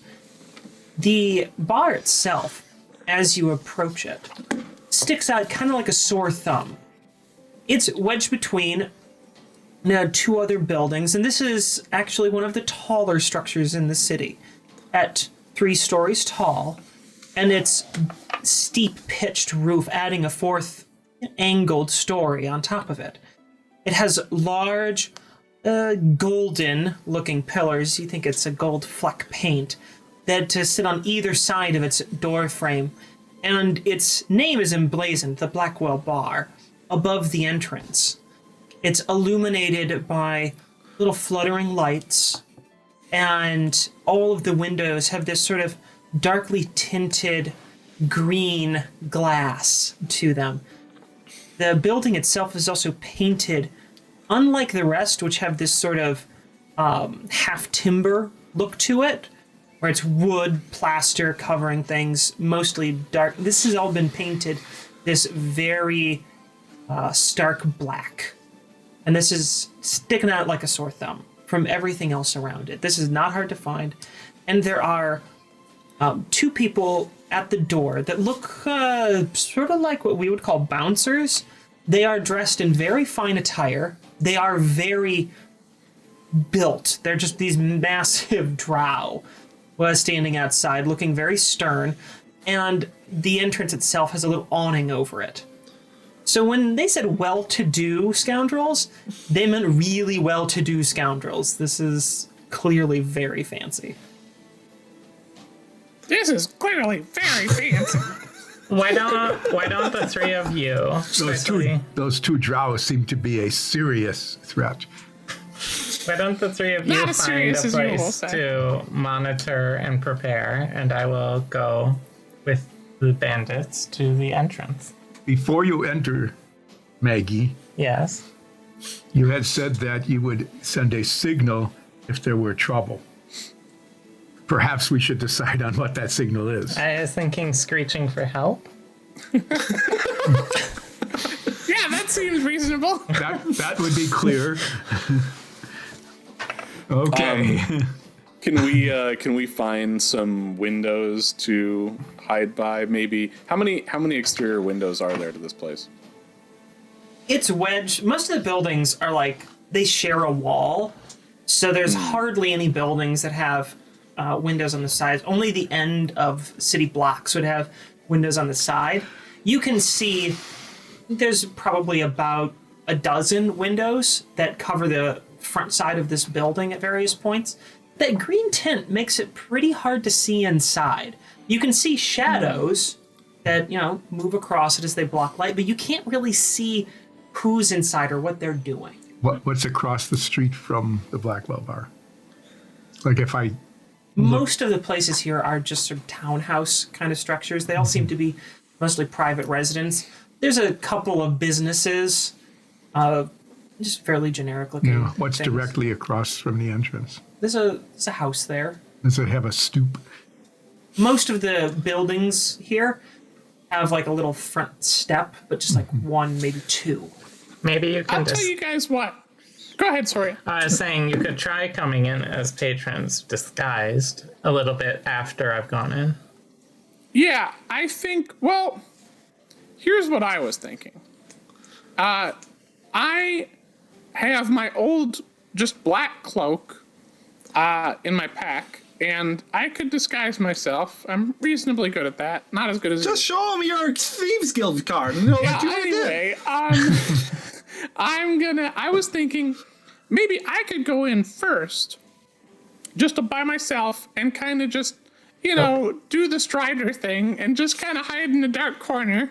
And, then you could come in later and I could watch. And maybe Nines and Ulseth, since they both stand out a little bit more, could wait outside and, keep an ear out. Chat with the bodyguards about being entertainment performers. What's that? Chat with the guards outside about what's it take to get like a gig here as the performer? Yeah, just go to back and just knock on door. They'll let you in if you say you're a musician. Is that what you do? That is That's a how good... I got all my gigs. That sounds like an pay you? excellent plan, Nines. No, I had it's a not thought gig. of They don't that. pay you for that. Oh, okay. Sorry, as you're all standing here deliberating in the street, you notice that the door opens and a patron is being let in, and the guards just sort of nod, and no words are exchanged. And the patron walks in. As the door opens, there's the sound of piano music floating out from inside, and Is it Billy Joel? I don't know what a piano is. I don't know what a Billy Joel is either. that's true. You probably wouldn't. But we do know Billy so this- Troll. Play us a song, or the piano man. Did you hear the duet that he did with Sarah McGoblin? Oh, it was beautiful. It was just literally angelic. And as for a few moments pass and the door has closed, you get this heavy scent of cigar and pipe smoke that seems to have emanated from inside the building. Yeah, I think we should do my plan. Okay, if you think you can get in. I'm going to try. All right. I think it would be good gonna- for Jomar to go in, because if there is anyone who needs to screech out help, Jomar would be best at it. I've got a great screeching voice. It's one of your three I'm triple glad you threats. recognize that. Yes. I much admire many of your talents, such as your screeching. Oh, thank you. Thank you. I appreciate it. So should I make a disguise check? If you wish to disguise yourself, yes. Okay. And I'm gonna do that. describe what you want to disguise yourself as. Just Snipely Whiplash. Yes, I'm just going to disguise myself as Snidely Whiplash. No, I'm going to be... I'm going to... we don't have our Company of Blades cloaks. I'm basically trying to make myself look more like just a run-of-the-mill sort of mercenary, taking out my old black cloak and putting that on and using the hood and to try to, obscure my face and whatnot. I think I'm going to put some like something in my beard and hair to try to color it a different color. Nice, just shove some fur into his facial hair. No, thank you. No, thank you. I'm doing it. Just I'm trying to make myself just not look like anybody in particular, just to sort of not me generic mercenary person. Okay, so just trying to kind of clean You yourself should up, get some stilts. fancify your appearance. No. Yeah. Maybe some fake All right. scars. Go ahead and make a check Okay. using So your that's, disguise kit. Is it D20 plus proficiency plus anything else? Is that Yeah, Like we'll it. use intelligence for this one. okay? Sounds good. Ooh. Guidance. You already rolled. Yeah, too late. So that's gonna be 11. So you put a cloak on, then you get a little name tag that says, "Hi, I'm Dromar." I mean, But it's spelled with like a extra J somewhere. Dormar. totally different Your person. name looks like an IKEA stool title. That's what it is. So with the resources that you have at hand, and kind of lack of knowledge of what people dress like in this area and the kind of patrons that would go in there, you're just making your best guess at what would look appropriate. And you swap out some pieces of clothing, take off your cloak, pack it away, get out some Probably take off my armor. No, I'm not going to do that. If we get into a fight, I'm fucked. Yeah. Yeah. Well, instead of taking off your armor, you find some clothing that it can fit over top of the armor, so you're wearing some loose sort of stuff, which is not wholly uncommon with people in your Yeah. trade. So you're wearing some looser pieces of clothing, but they're, nice materials. You kind of slick your hair back with a little pomade. I'm trying to get that well-to-do appearance without going too overboard, but not having any knowledge. It's a reasonable disguise, nothing fantastic. Yep. You don't feel super confident that this is going to trick just anybody, but it's going to make people at least pause and go, okay, maybe they're in the right spot. Wait a minute. Did I say I got a 4 for a total of 11? I meant to say I got another natural 20. No, I'm just kidding. Right. Okay. Classic Who thief else skill was right making there. a disguise check? I'm not you, since you are Awesome. the person. Was anyone else making a disguise check here? No. Okay. We were just staying outside, weren't we? Nines, do you wish to attempt to enter as a musician as you had suggested? Sure, why not? I agree. Let us watch Dromar attempt to be a facsimile and enter. And if he is successful, perhaps we will try your plan as well. Execute. I'm going to try to walk in. Okay. And you and Surya are walking in together to No. the front? No. No. Okay, separate. I'm walking in I'm by waiting. myself. All right. You head up to the door. The bouncers sort of look at you. Don't say anything. They're just kind of looking at you for a moment and then go, get out of here.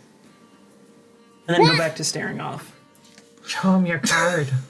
I'm here for a job. buddy. Yeah, what job? I collected a bounty and I'm here to collect it. Who you meeting? I don't know the name of the guy. He's very mysterious. So are I most of the killed this- clientele. Yeah, so how would I know his name? That's not my problem. Look, I don't want any trouble. Just let me in, all right? Here, you take bribes, I'll bribe you. How much? You one of them bribing guards? What did you say? Make a persuasion check. He's overwhelming people with his subtlety again. Dromar's not subtle. That's what I meant. That's going to be a 15. Yeah, how much? What's the going rate here? 100 gold. You don't look like you can cause too much trouble. Looks over at his other guard that he's with. What do you think? 10 gold? Give him 3 gold. And his buddy kind of nods, like, yeah, 10 gold should be all right. 10 gold. Is that 10 gold total or each? We're not. How about I know, I'm just wondering. 3 gold for each of you? 6 gold total. We're not much in the business of negotiating. 10 gold and you can get in. You got it? Yeah, all right. I'll give them each 5 gold. And cover charge. All right. 2 drink minimum. They lean back and knock on the door 3 times, then another 4 times, and the door opens for you. Yeah, thank you, gentlemen. And I'll walk in. Okay. What do I see inside? Inside, the first thing that you're met with is this thick haze of cigar and pipe smoke. And the longer you stand here, you start to pick up that it's, a whole bunch of different materials that are being smoked in here. And from all over the globe. You've smelled a lot of these in Silcine.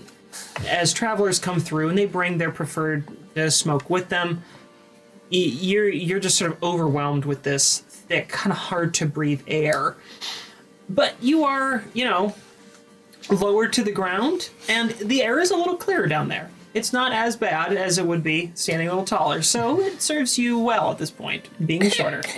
I'm glad I'm not taller. It's not a wholly unpleasant aroma. There's some of that kind of sweetness of pipe smoke that's in there. And the floors all are lined with this red carpet that clearly leads down the pathways to different places. Just on the right side of this entryway, there are stairs heading up. And then off to your left, there's a large bar with some tables set up. And there's a lot of people. You also hear from that room the sound of piano music coming through. And, a low mumble of chattering between different clients. Most of the tables have a small lamp in the center. It seems to just be an oil lamp. And the room is lit dimly. It seems to be more of a performance hall than anything else.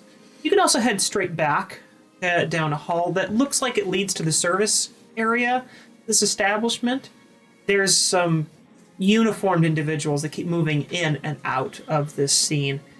And it looks like they're bringing plates and drinks and things like that in and out of this back room. I'm gonna head into the hall where I hear the piano music. Okay. When you go in, you can tell that it's basically running the length of this building from front to back. And you'd say it's about 100 feet long. This is a fairly long building. And at the end, there's a small stage. Looks like it could fit tightly 5 or 6 people. And there's one woman, a female drow, playing this sort of lovely background music on piano, just lightly flowing over the keys. And she's wearing this beautiful silk gown. She's lit softly, but just brightly. Yeah, with light. And the patrons don't seem to be paying her any mind at all. They're all engrossed in conversation amongst themselves, and there's 2 bartenders that are mixing up what seem to be rather special concoctions. They are shaking these mixtures up, and little puffs of smoke come out from them from time to time. This is really a very, very nice place to be. How many people are in this room aside from the staff and the performers? At glance seems to be about 10. You think you see 10 people? There's a couple of booths set into the walls where you can't see every bit of it, but you quickly glance and see 10. I'm gonna go up to the bar and go up to one of the bartenders and say, 1 Silcine sunrise, please. Of course, sir. And this bartender just sets about making the drink. Okay, within a couple moments, has the drink prepared, and it's this orange fizzing drink that's kind of bubbling off of the top, just like you remember, and puts an orange slice on the rim and hands it to you. Oh, thank you very much. Of Reminds course. me of home.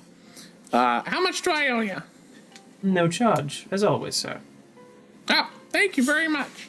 and I'll toss a copper at him for a tip and head towards a table, preferably somewhere in like a dark corner or side of the room or something like that. This is a seedy place. Every place is a dark corner. It's nothing but corners. You find yourself Big star shape. You find yourselves one of the booths that's sort of near the performer that is also empty, and you sit down. About this time, I'd All right. probably start heading in.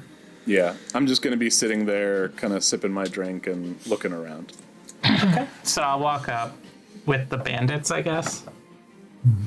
And just nod to the doorman. They open the door right away and let you all in. All right. We walk in. Cost me 10 gold. She did that so much better than Dromar did. Yes, that was most impressive. I am wondering, though, Nines, if they are both in, if there were trouble, that perhaps it would be good if we were inside, if you do wish to enter as a musician. All right, let's go in the back. They'll probably let us in. Okay? I am Execute. confident they'll let us in. Well, I am confident. When I get in, I will turn to the lead bandit and just sort of go like, "Do you see the guy?" Yeah, looks around. I don't see him. I don't see anybody that I recognize here. As you're sort of standing there, not necessarily being obnoxious or drawing attention to yourselves, so there's this extraordinarily elegant woman comes down the stairs in the main hall and looks at you and looks at the others. Ah, Magdalene, it's so wonderful to have you back in our house. Oh, but something has happened to your clothes. Do you need some mending? Ah, yes, I would. Well, please leave your clothes tomorrow. Yeah, and we will take care of it for you. Yes, I'm here for my appointment. I'm sorry you had an appointment? I did not know. Who was it with? You know the one.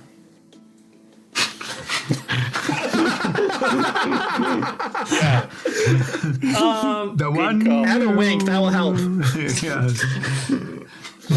It's unfortunate that the dwarf didn't know this dude's name. Yep. She goes, yes, of course I know the one. Totally. Please, help yourself to accommodations. I am sorry to disappoint you. You may be interested to speak with Ulrich in there.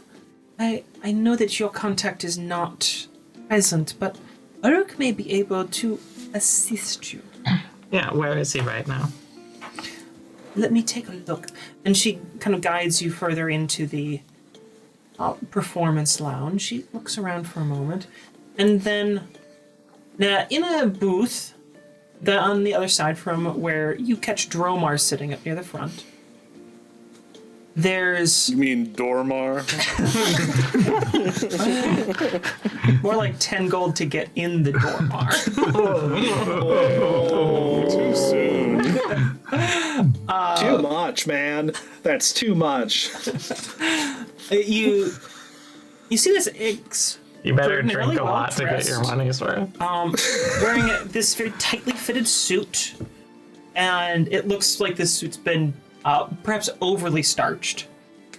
But your new acquaintance gestures. Ulrich is just over there in his usual group. Thank you, as usual. Of course, she leans in and pecks you once on each side of your cheeks, and says, "If you need anything else, please let me know." I could And then use. she initiates the secret handshake. The Secret Thieves Guild handshake. I will head over to Ulrich. Maggie, Ulrich. please have a seat. I know this name. This is such a well-executed plan. While this is going on, are Nines and Ulseth getting in? They're getting kicked out. We're near the back door. Because we went around the alley and started going towards the back door. Okay. Because I just assume there's going to be a place for delivery scout. We'll stage cut door. away from Soria for a moment to go behind the Blackwell Bar. And back there, in between each sort of row of houses, this is common in a lot of big cities, they've left an alleyway open for service and staff entrance and things like that. So there's this considerably less well-lit alleyway. It is lit, just not quite as brightly as the main streets. And, Oh, it's lit.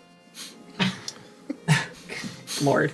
And there's a whole bunch of activity around most of the backs of the businesses. Is that some are receiving shipments, some are putting in trash, things like that. And around the Blackwell Bar, there's basically a group of chefs and cooks that look like they're just out there having a smoke. And I walk in front of Nines because I am Nines' bodyguard. Yes, I am so famous, I need a bodyguard. Yes, we will find that out. By the way, I love how like we make a plan and then after half of the party members are inside, the other half are like, "Hey, let's abandon that plan and do this other thing without telling anybody." You guys are truly That excellent. sounds... You who are Yeah, employees, so we're just going to go... you who are employees of Blackwell Bar, please make way for Nines. For Nines has come to play. Also, very good. That's because we're trying to be stealthy about our approach because someone just tried to kill us by name. Yeah, You guys Joseph! really thought we this are one the through. people that are Excellent. supposedly dead. Absolutely excellent, Jared. That's great. I am not the Nines. I am a great musician. Alley Cat. Ah, yes. You who are in the alley, please make way for the great musician, Alley Cat. The, Definitely not Nines. I just said it was. the very dreary looking first aid. chefs in the back. I don't really give a fuck. What? I was counting on that reaction. The indifference of the hired help is always an aid in such a plan. I don't like being called that. Anyway, we go inside. I hate these fucking performers. Yes, we hate you too. We go backstage. As you get inside, there's the kitchen off to one area, this really shabby looking manager's office. And the only reason you know it's the manager's office is because there's a door with manager and then it's like crossed out and then someone has painted asshole over it. And it like there's this bedraggled looking drow in there. And off to your other side, there's backstage and you see some lights that are illuminating the backstage area, but it's fairly dim. And there's some like the spare instruments and a couple of people that are there watching the curtains and stuff like that, just making sure everything is going okay. And there's just people moving about very quickly through this whole space. I mean, they're running a club. They're trying to get things moving around. So you're really in the way at the moment. At this point, we just get out of the way, and they probably won't even notice us. No, That's this how is you do correct. most of your gig work. You just walk in the back and start playing. Do you think anyone would actually hire me? So we are backstage, trying not to be in the way. You are doing very good at being backstage and doing less well at being out of the way. Okay. It's not very big, but people are just sort of like, whatever. Your dress has shown that you're clearly someone who's protecting this person who's here to perform. You still look like a performer. You look like a musician, and you're carrying a lute around on your back, so everyone just sort of figures that you're here to perform. Anything else you guys want to be doing backstage while you're waiting around? So, Alley Cat, I do believe that we are in position to aid should they require it. Well, so we should probably go towards stage, but not on stage and out of way of stage so we can see through stage and keep eye. Yeah, that makes sense. Yes, let's do that. Yeah, Execute. very good. Execute. We execute our so staging. I'm so glad you guys have thought this through. Back up front with... We are great at thinking about things. Yes, Ulrich, thank you for telling me everything I needed to know.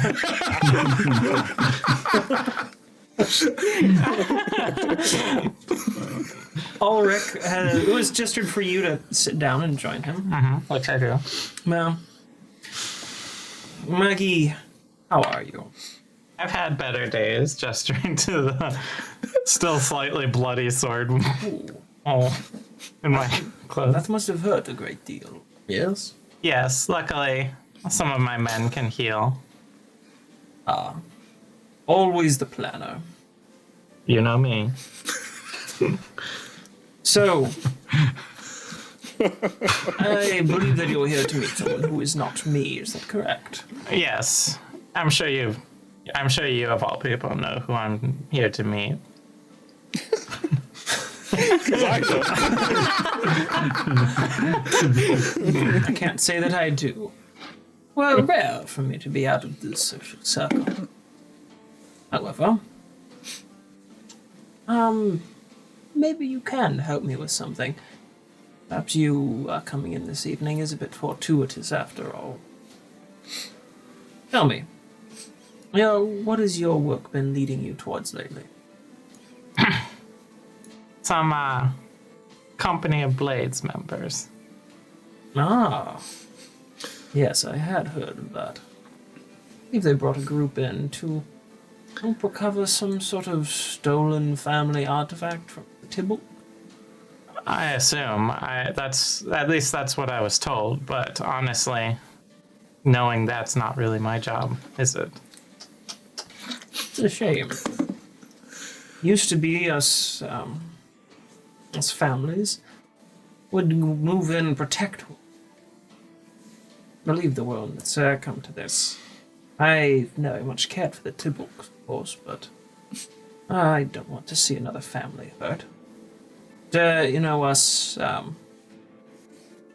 the farming clans, we have to stick together. Of course. I would not be too upset if this artifact were found. I'm not a big fan of whoever has moved into town. Would you be willing to take on some work for myself? I suppose so. It depends on the job. Make a persuasion check. This is to just kind of see like how well you're performing as Maggie, because this person knows her better than some Performance, you said? Give yourself persuasion. guidance. persuasion. That's the same thing. Yeah, I don't think I can guide myself without being like, hocus pocus. Yeah, that would kind of give you away a little bit. 14 total.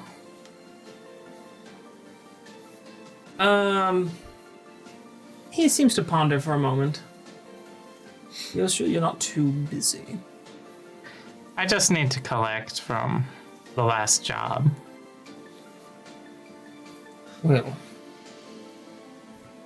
I'd heard that the Tibble family lost a piece of Furven. Is that true?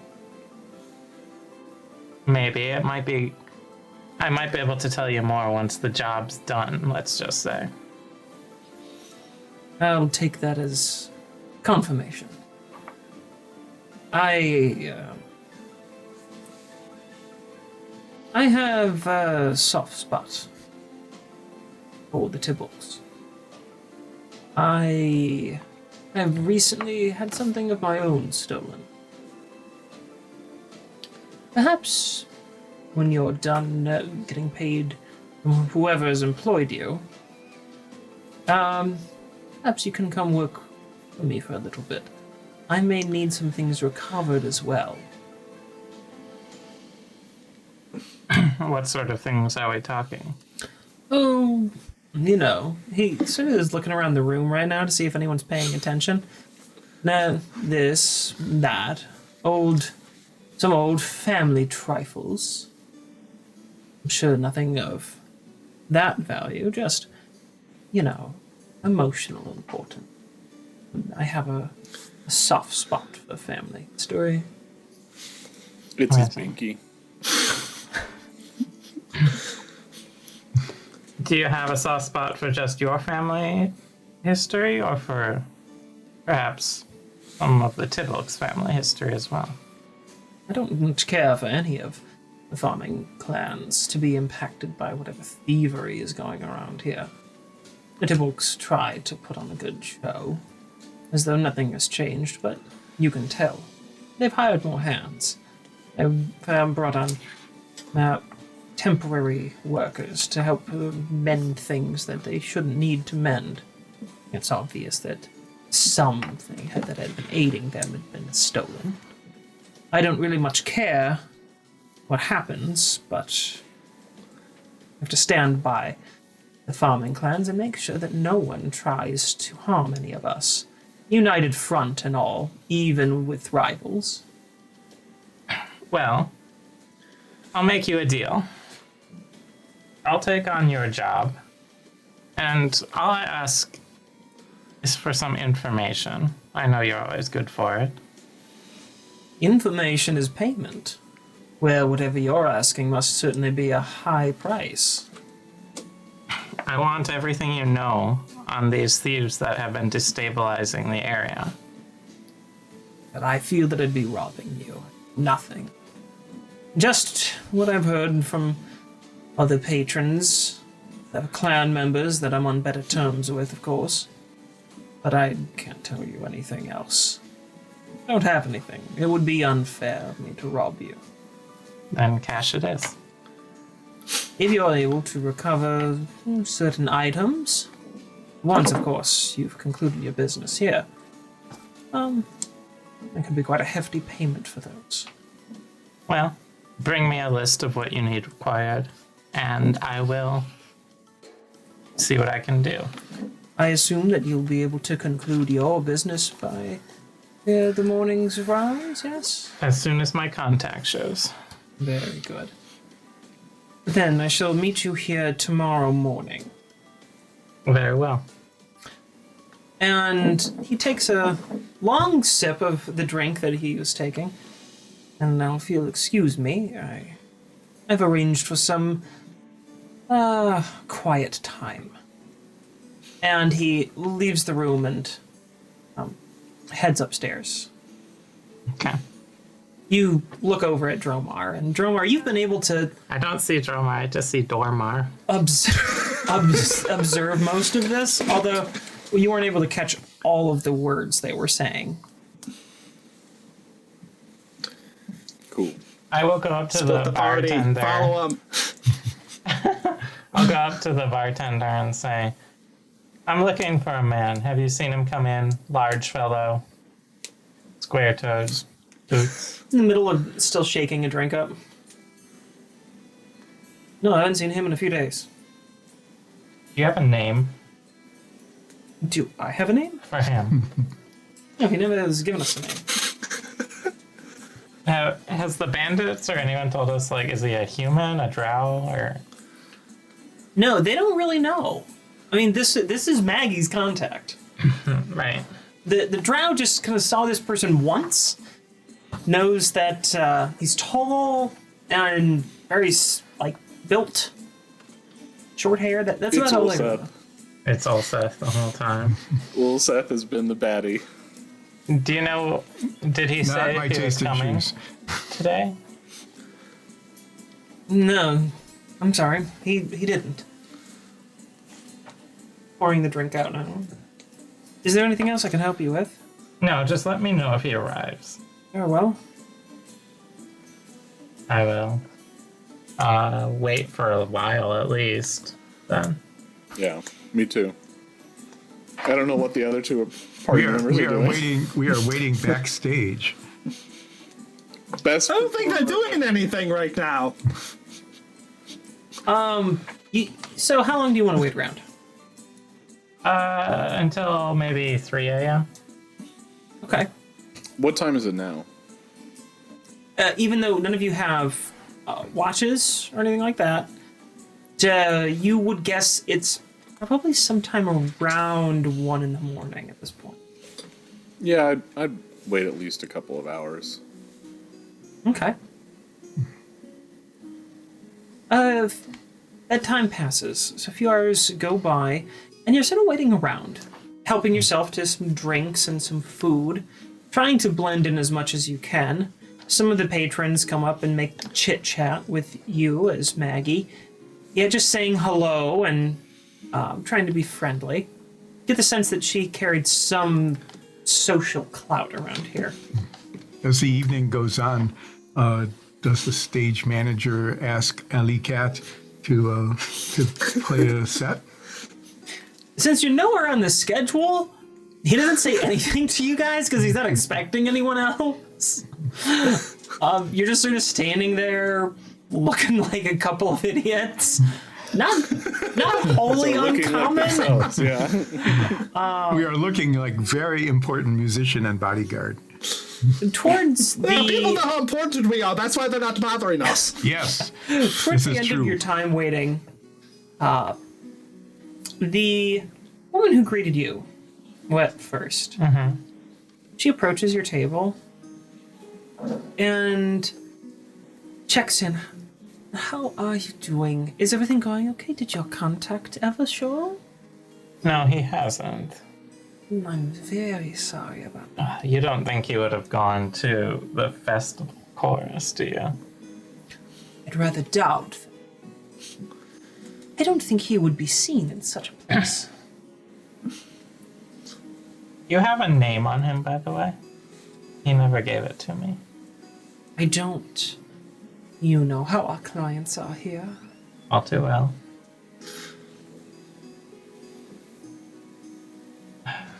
Is there anything I can get you?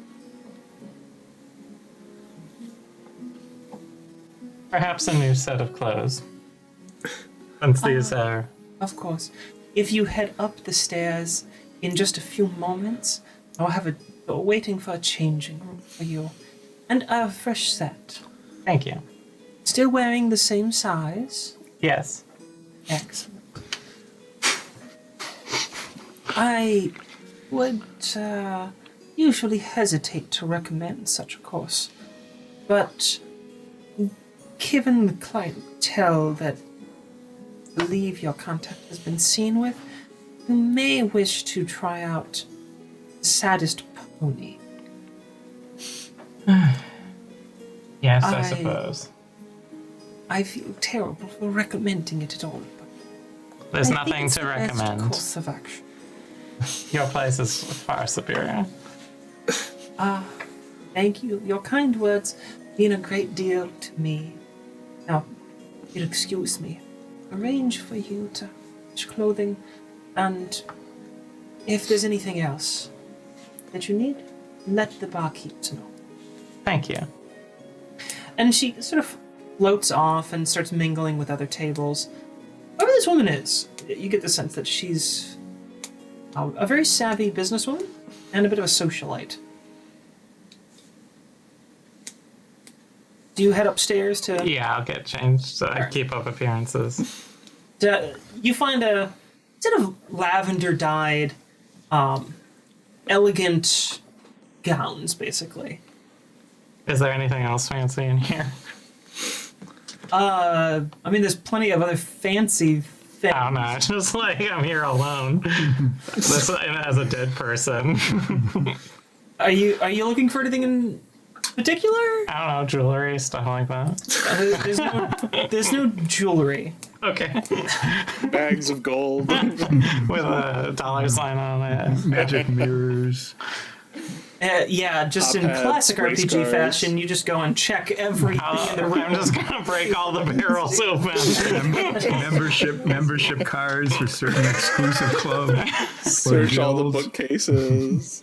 I'm gonna look for secret notes in the pockets of my new outfit. Is there anyone with an exclamation point above their head nearby? No, I'm going to just head down and sort of motion to Dormar with my head subtly. I'll nod All right. subtly. I'm guessing you are heading out the door then? Yeah. Okay.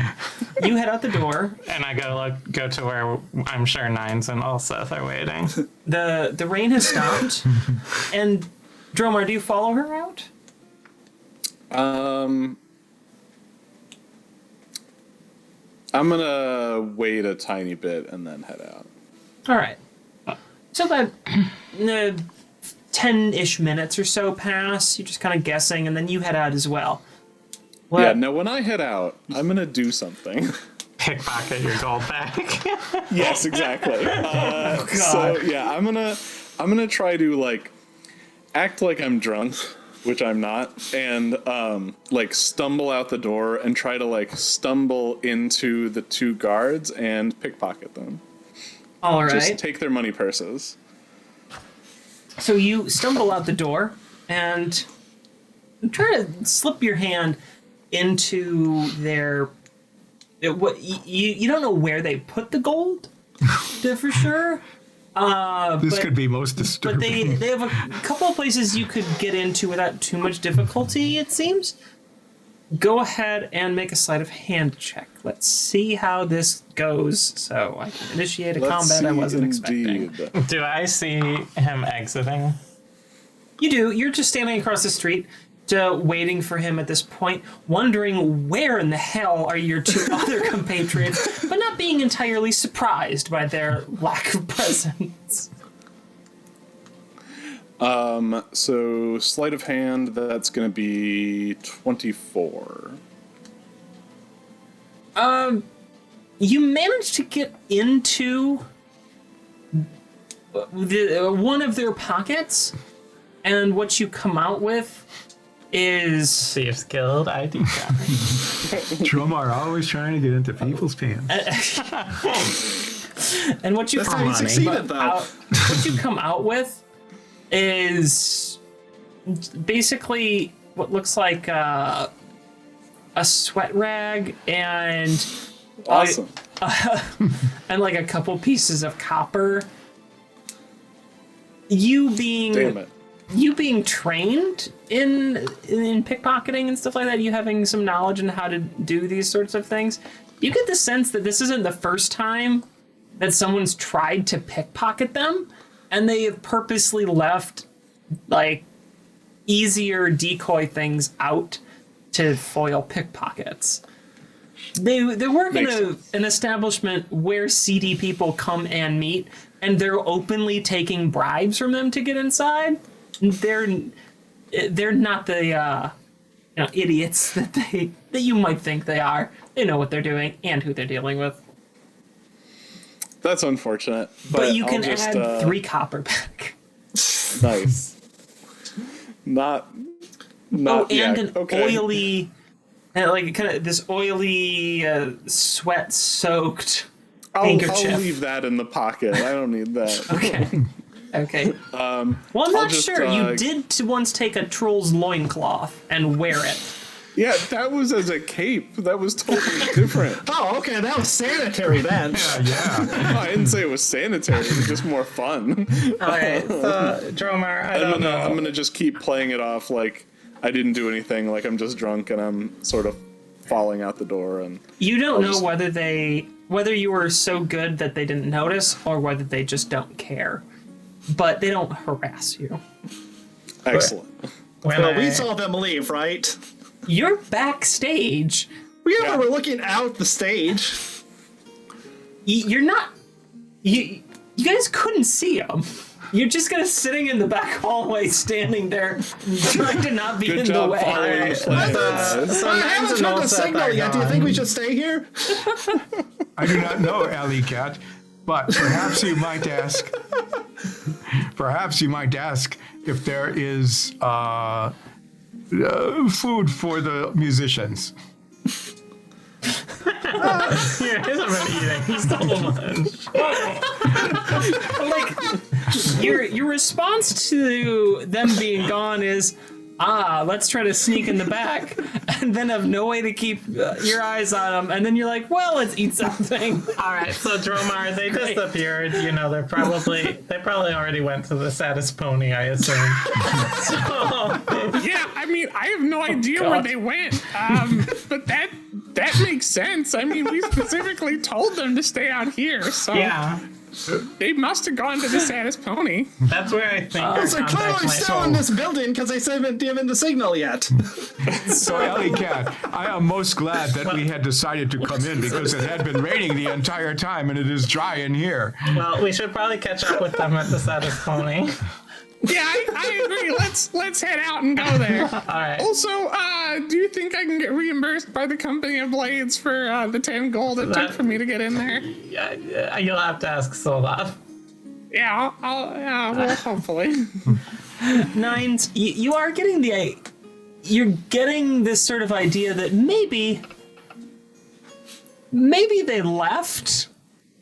It's been a while, and maybe they're not in there anymore. You just have this sneaking suspicion, this sort of sixth sense, call it some sort of cat intuition. You're just like, I don't really think they're in there I don't feel anymore. like we belong here anymore, Osef. Let's leave. If you think it is And then time I to just start go, walking towards the end. If there's a food table, I'm taking something. I follow along and do the same. Are you guys walking out the front door now? No, we're walking out the We're back gonna door. go through the back. Okay, I The way wasn't we sure. came in. Just walk past. I don't want to get. I know who's at the front door. I don't want to get in a fight with them. Like some people in our group. Nobody Okay, got in a fight. There were no fights. all right. You guys head back outside and back up to the front, following whatever sort of weird intuition that Nines has.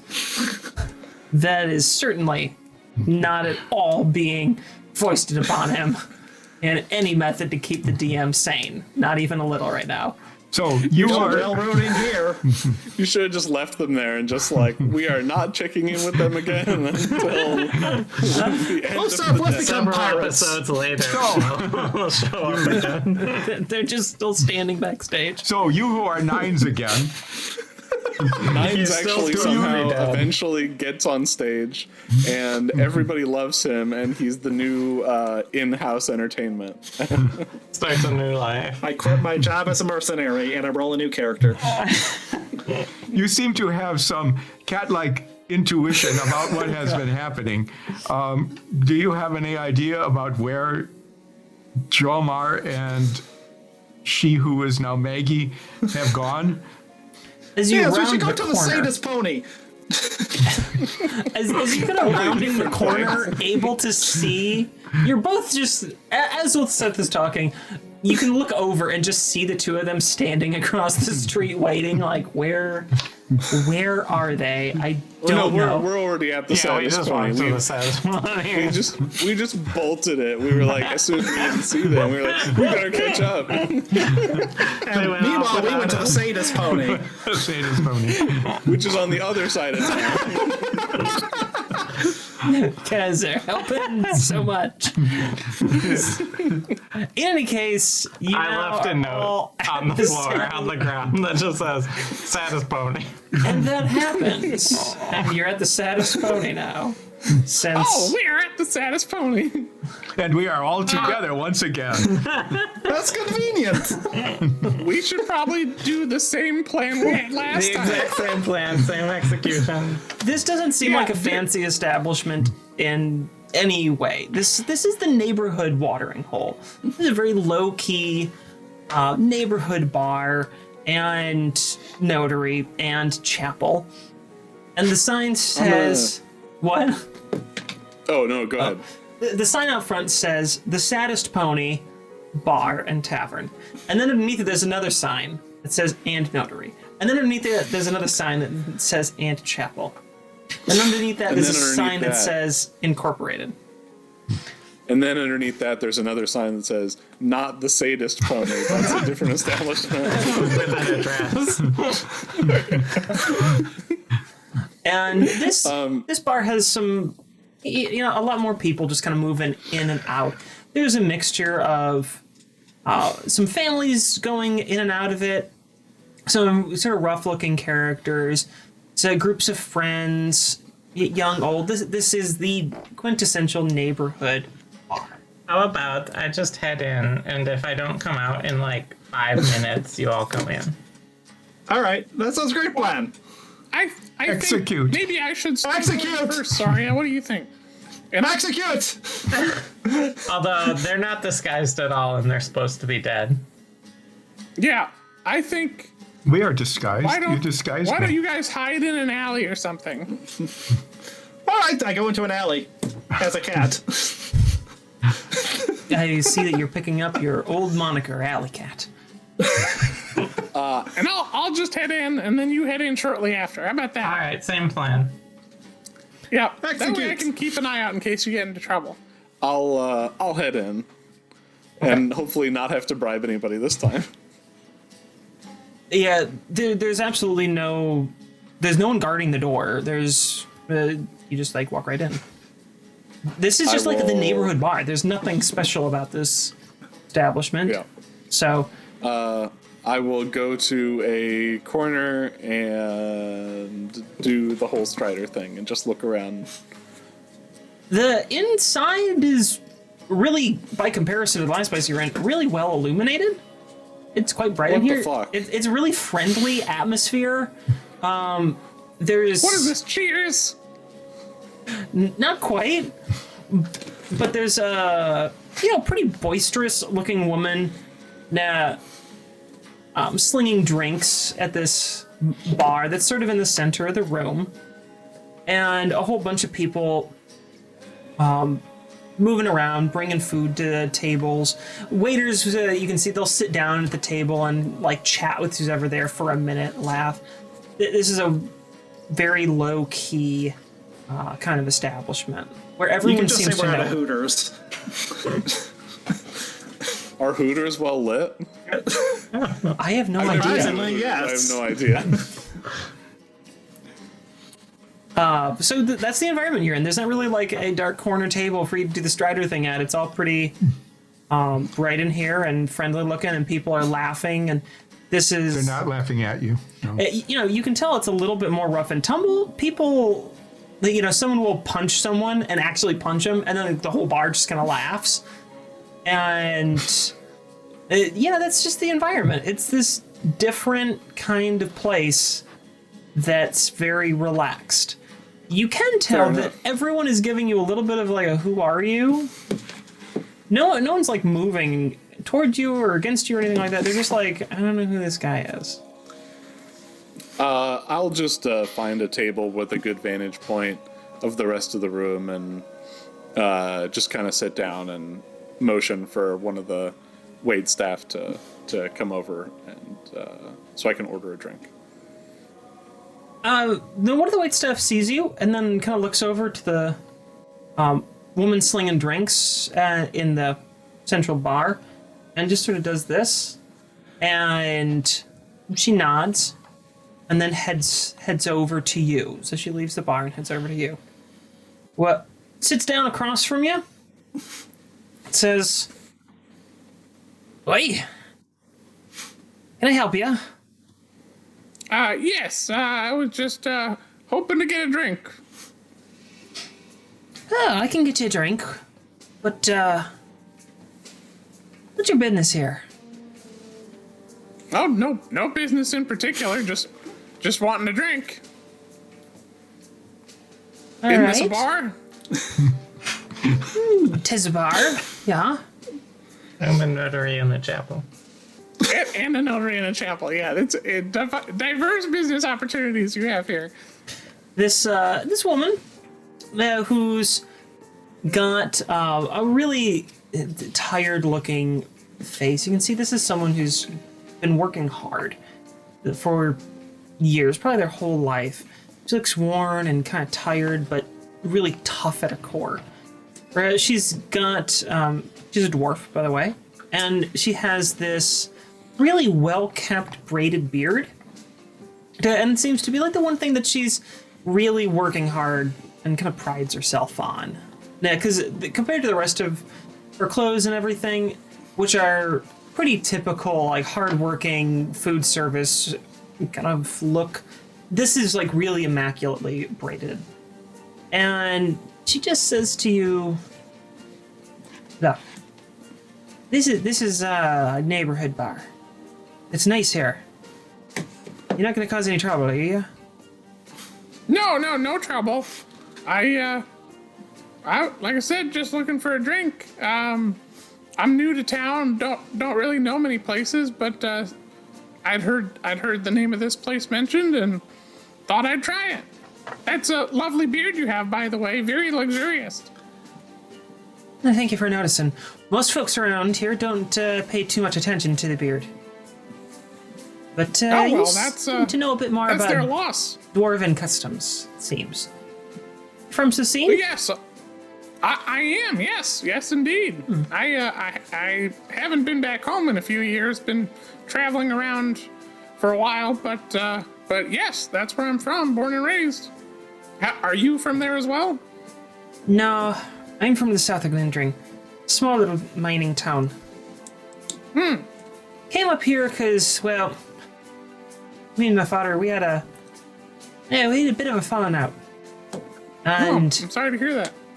I didn't want to see his face no more, so I headed up here and opened up this place. So if you behave yourself, you're welcome to stay.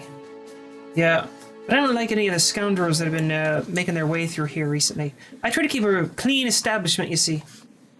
I walk in. I'm I'm very looking clean. for scoundrels. I barely tolerate that one over in the corner there. She looks over and there's this elf who's wearing kind of ragged looking clothes, has like an eye patch and really rough, short-cut, matted kind of looking hair.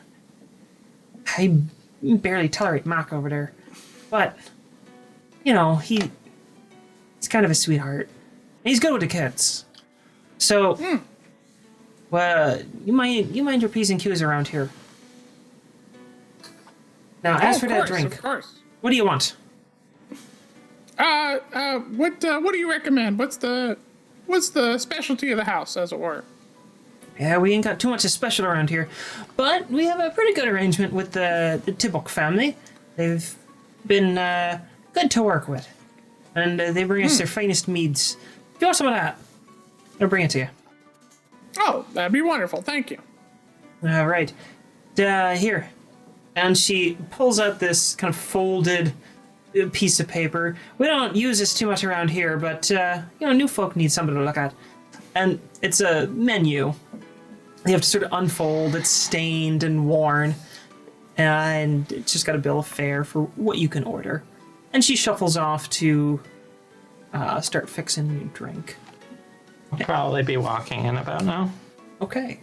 And when you walk in, we are going to take a quick break.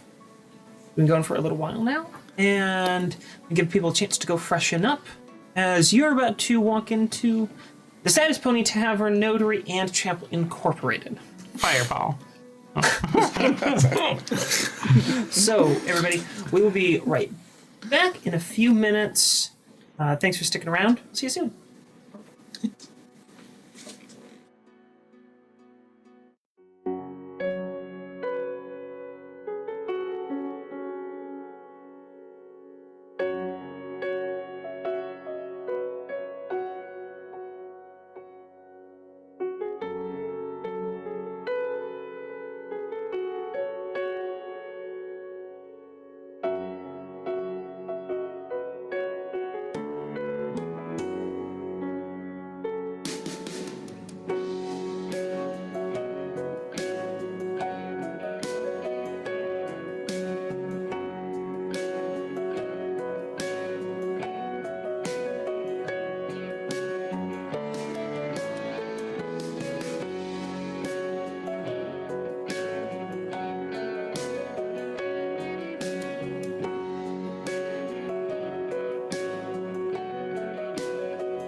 everybody.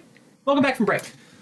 Hope you had some time to get yourself some refreshments and, throw out some more conspiracy theories about the Thieves Guild and Dromar's dice rolling. There's no Thieves Guild! And you're not using weighted dice. I mean, I can't confirm or deny if these dice are weighted. They were a gift, so I don't know. Know who can confirm that? The Thieves Guild can confirm that. These were actually a gift from Geekified. So thank you, Geekified, for these apparently weighted dice. Thank you for helping Dromar or Dormar. Geekified, where you can literally buy at 20s, apparently. Thank you for sponsoring Better than a us. microtransaction. When we left off before break, you had just entered the saddest pony, Soria, as Maggie, with the 4 bandits that you have basically literally roped into your plan here. And Dromar is now sitting at a table and has just met the proprietor of the establishment, who told him, don't start in trouble, basically. It's a nice family bar. So that's where we Don't stand. start nothing, won't be nothing. And Nines, who is Alley Cat once again, and I are in the alley. Yeah, so we'll sneak in the back, which doesn't exist in this place. Which was once again not the plan. You said do what we did last walk in time. We're doing imperiously. it. We're doing it. Is there a back door? You sort of stick out like a sore thumb. Your 4 compatriots, they seem much more at home here, and their leader just leans in, kind of gives you a gentle little elbow, like, "Wait, we know the place here, so if you don't mind, we're just gonna try to help you blend in a bit, and don't be alarmed, alright?" Okay. And they go and sit down with a table full of some other sort of rough-looking people, but they're all really jovial, and they're cheering and slapping each other on the back, having a good time. And they order a round of drinks. And the woman, who you now remember, had been called Miss Grange by the leader. I wrote that down. She waves to them and gives them a little smile and brings over some drinks to them. It seems like they might have a standing order that they always get when they come in here. What do you do? I am scanning the room for someone who matches the description of the person that hired Maggie. You don't see anyone by that description. You see Dromar. I see Dormar. Hey, it didn't Distinct cost him any money to person. get in this time. That's right. Everything's coming up Dormar. And then I will just be trying to look inconspicuous and searching for this supposed contact who apparently doesn't exist. You're looking Like the around, Thieves Guild. and no one's really sticking out to you. But there's the one elf who Dromar knows is named Mac. Looks at you kind of like all bug-eyed. I will go straight towards him. Staring him down. He Just stand right in front of him, glaring at him. he's just like, It's a very Nines move. Assert dominance. he looks pretty Disrespectful scared. distance. Is there a back door? Yeah, there's the back door here is a little bit different, because it's almost as much of a front door as the front door is. It's a neighborhood bar. There's not really a front or back for a lot of the patrons here, so people are just kind of coming and going as they please. I think we could just go in if we want. You want to go in? No. Okay. Because You're plan is for dead. us to stay. Also, you're dead. Yeah, we did That's right. specifically discuss that, you guys are not disguised and are supposed to be dead and should not go inside. Now you're like, so, now that we're the only 2 here, should we just go in? Hello. We don't go in. Hi. Good job. Unless we Can hear I the help you, signal. Miss Maggie? I assume you know who I'm looking for. Yeah. But why'd you sit down with me? Where is he? I don't know. I don't know anything about that. Don't be mad. Sorry. I will set the Alashalar on the table in front of him and say, I'm looking for him and you're going to go get him for me.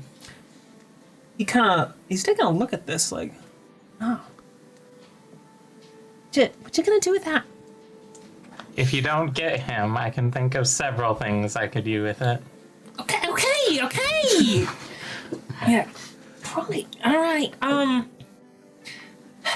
Look, I don't really know where he is. Hey, look, he doesn't answer to me. I'm a nobody around here, but look, I've been listening around. No, I think he's run low to ground. No, I haven't seen him in a few days since he hired you guys. All right? Well, he owes me money. I mean, no, he seems to owe a lot of people money. Who else does he owe money? Yeah. Okay, just keep this quiet. Near from me, right? But I heard that he started some trouble with the fences. You know, down at Festival Chorus. Look, you know, Ludolf, right? Of course. See, your guy, he was trying to fence some stuff off to Ludolf and get some change back, and I think something went down in the middle of it, and they got disrupted. Someone tried to take him over. I just heard rumors, but all I know is that Ludolf, well, he's supposedly got a hit out on your guy. Like 1,000 gold. Really? Now I'm all more interested in finding him. I don't think you're gonna find him. At least not easily. Yeah, I don't know all that much about what's going on around here, but he's pissed off some people pretty badly, and seems to have crossed crossed pretty much everybody here in town. And look, you know as well as I do, he's just working for somebody else. I don't know who that is. Some dude, you know, he's got... You ever seen who he's working for? I saw him once. Looked totally out of place. Describe him. So you haven't seen him? No. Oh, wow. My memory's kind of fuzzy. It's not so good. I just stab the Alashalar in the table. Make a... Hello, Tabaxi. Our cat just walked... Tabaxi God. Cool. Right into frame. Hello. There he is. Make an intimidation check with advantage.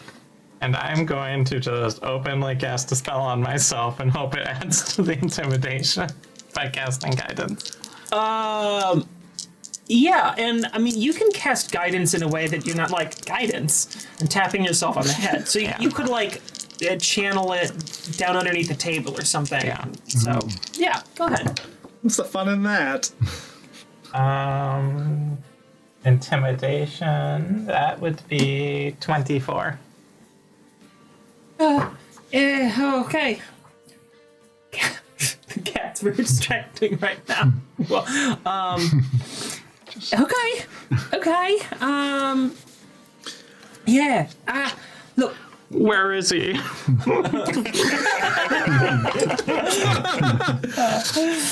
Are you using me as a prop right now? No, that's your god. We're using your god Tabaxi as a God. prop Use right my now. god as bargaining chip. All right. Understood. My memory just got real clear, remembering everything really well now.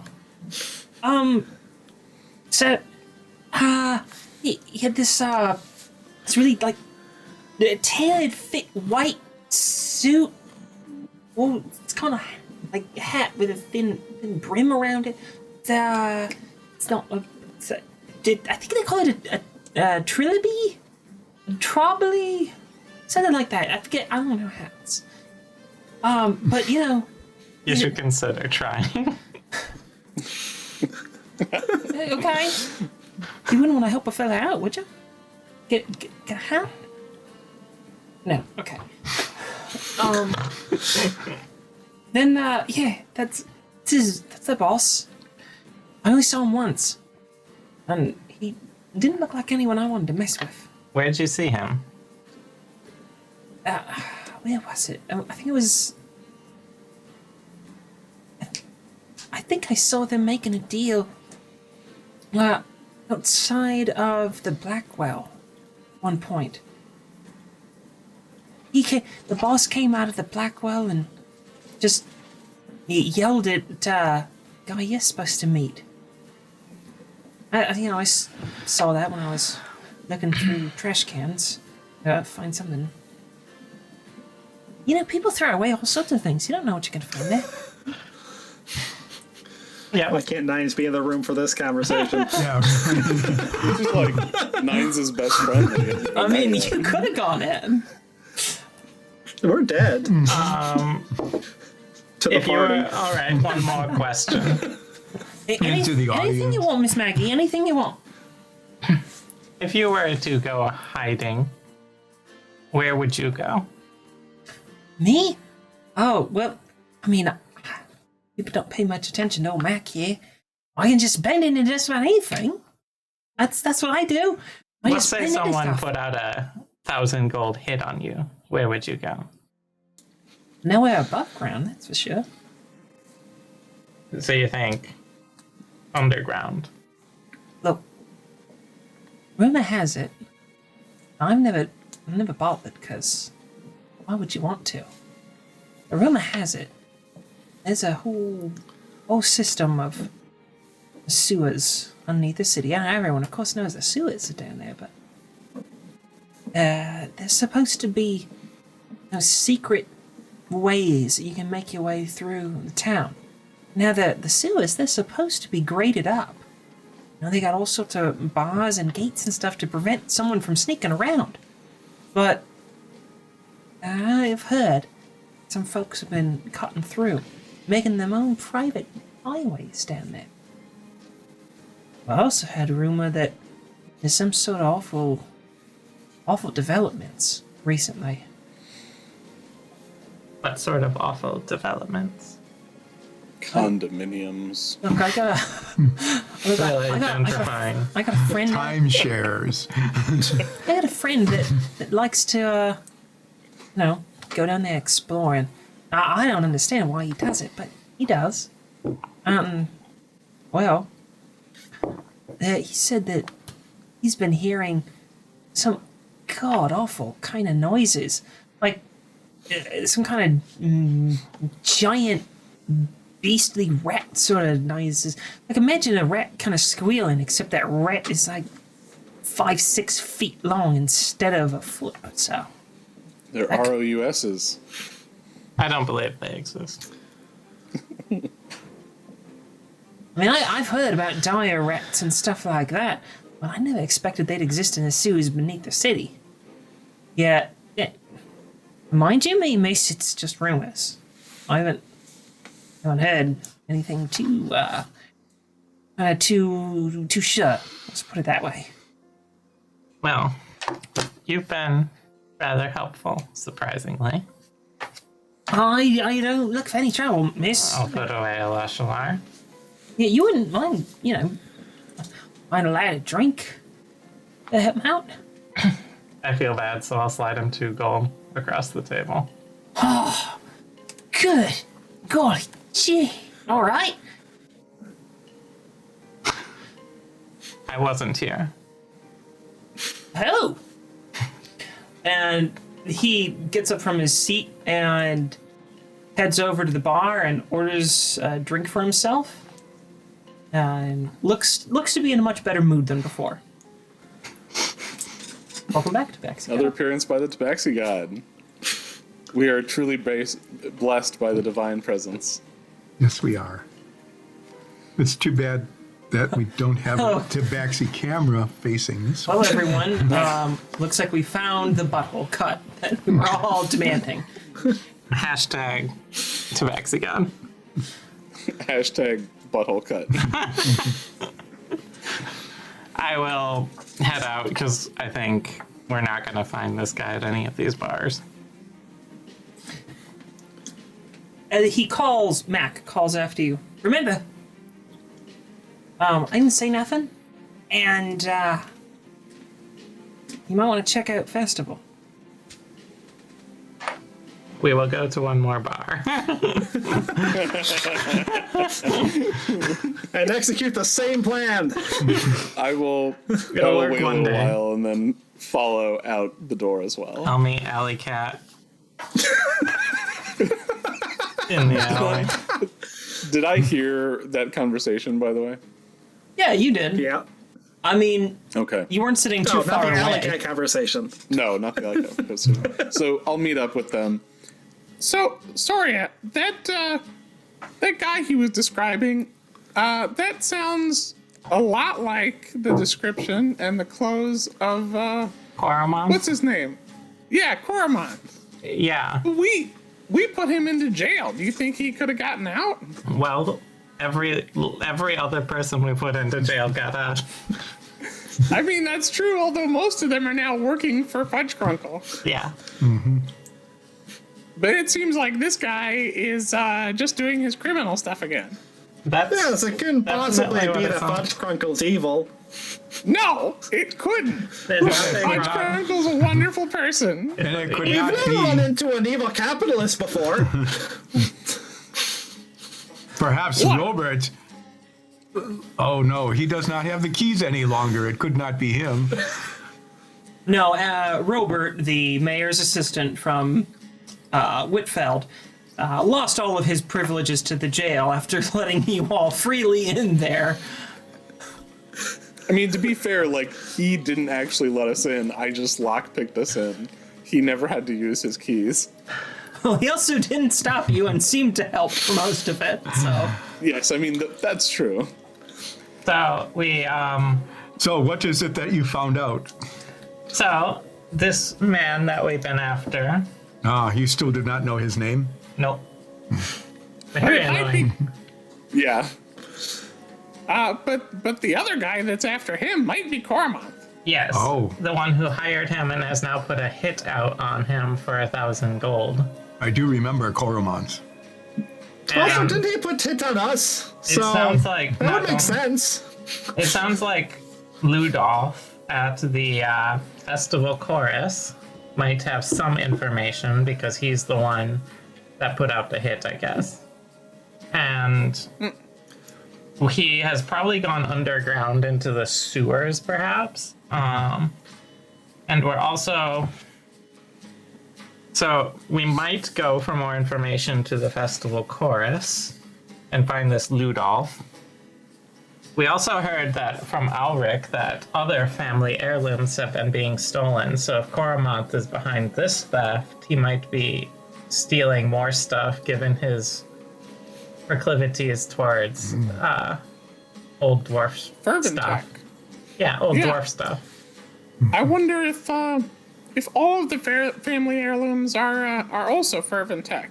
I mean, we know this one thing is, but it's possible that is what he's doing. That would be my guess, but it seems like this guy we're after was trying to, cut out Coromonth and just sell the Tibox heirloom to Ludolf or something. Yeah. No honor among The members Thieves of the Guild. Guild Thieves. The guild thieves. Yeah, all right. There's definitely no honor among members of the Thieves Guild. Yeah, because they don't exist. So Dromar, Yes, which is something Thieves Guild people would say. it is. I will ask you this. Does that bother you that the bounty for all four of us together was 10 gold and that this one person who is yet to be named is worth 1,000? Why would that bother me? I would just think that you valued yourself more I don't highly. want people trying to kill me. Like, Plus, People trying to kill us. At he least they get already paid used for it. Fury of the Small, so he shouldn't be enraged by large numbers until he has a short rest. no. Until I sleep, I'm fine with tall people. I'm all kumbaya, baby. He got it all out on that one. Then guy. we are all going to the festival chorus. I imagine that he who is now Nines again, but will be Alley Cat, and I must wait outside in an alley. What's your cover name? Yeah, what's with this whole alley cat thing? This is very strange. Alley Cat is Stage great. name Dromar. Oh, okay. All right.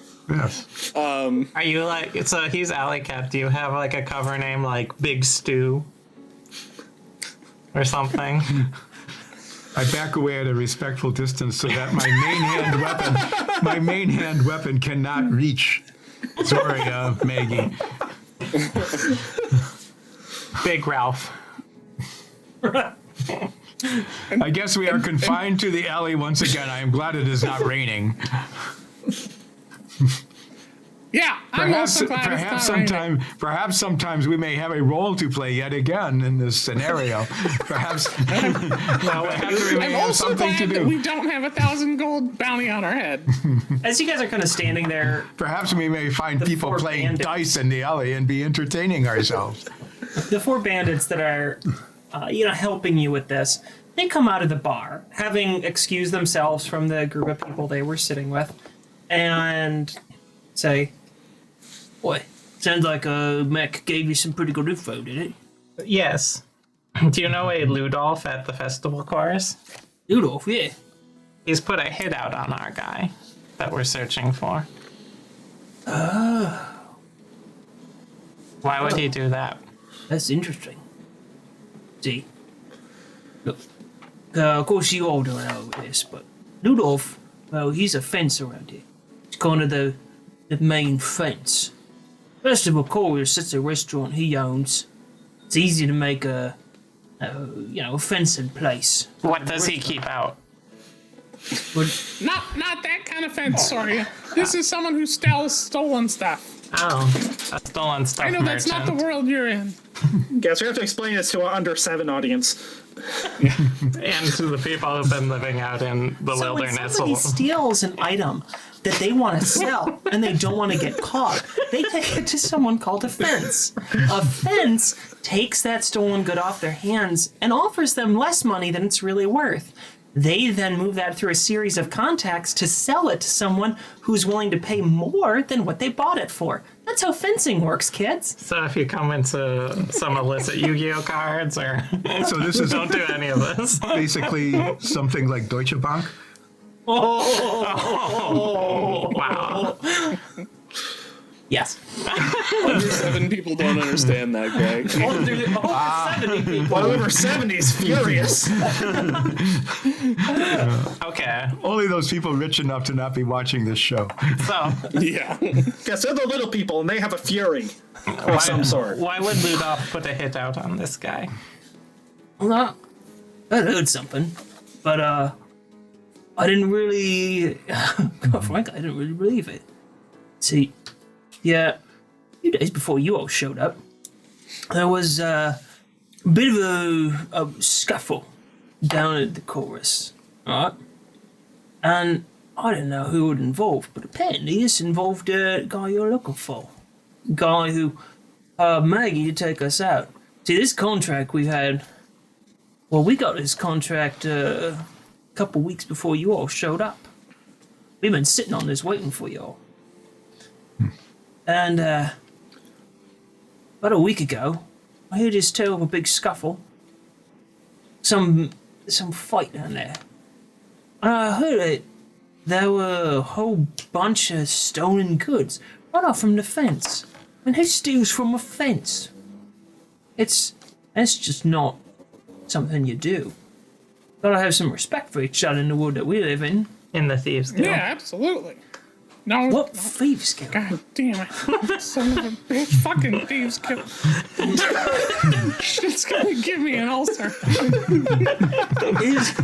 Is there a thieves Over guild that 70 we don't know crowd, you know about? what I'm talking about. Is there a thieves guild that we don't know about?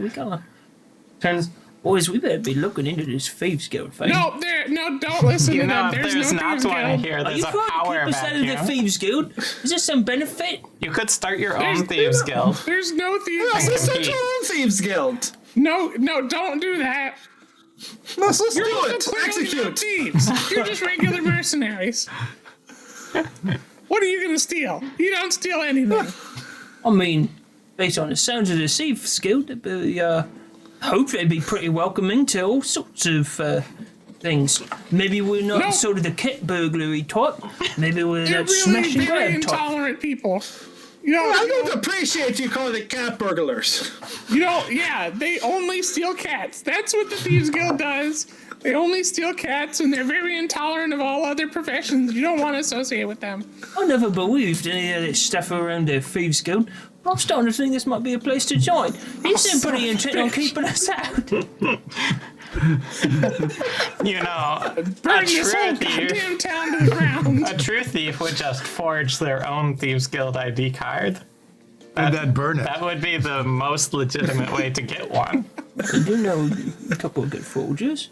Boys, we'll have to check that out when You we're done can't here. forge it. You have to steal it from another member. There's like a finite number of members. You and know have all to- of So this. far it comes out. All right. Boys, we're going to find us a member. I think we might be booking at one right now.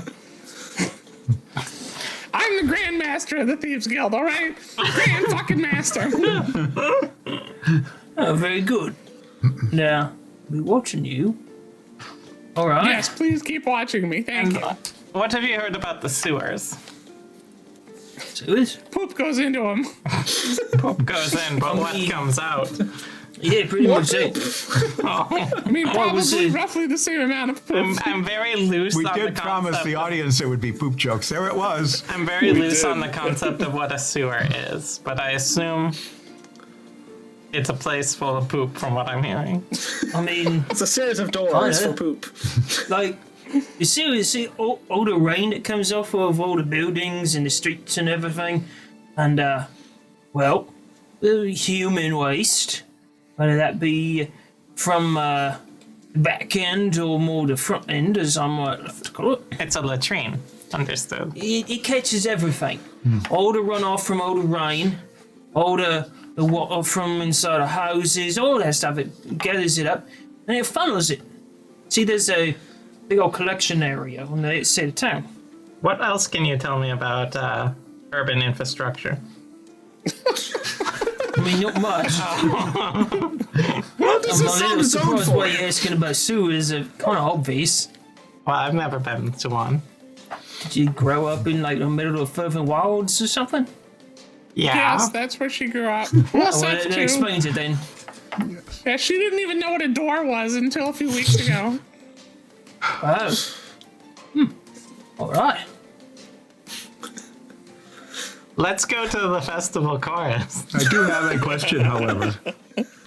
Yeah. How is it that you were hired 2 weeks before we arrived when only our order and those who hired us knew we were coming? Well, I suppose the answer to that is that there were more people who knew you were coming than you thought there was. That is No, that most can't be it. How long was the trip here again? Like a month? 4 weeks. It took you about a month to get from Whitfeld to Nordfeld. Okay. It's that Rolpert guy. He's trying Wow. to kill us. We are heading to the festival chorus to talk to this Ludolf. And Nines and Ulseth are looking for an alley, I guess, because Listen, So once this you can turn time- yourself into someone else, I think this time we just all storm into the building. weapons drawn. And roll for initiative. I need to make back 10 gold somehow.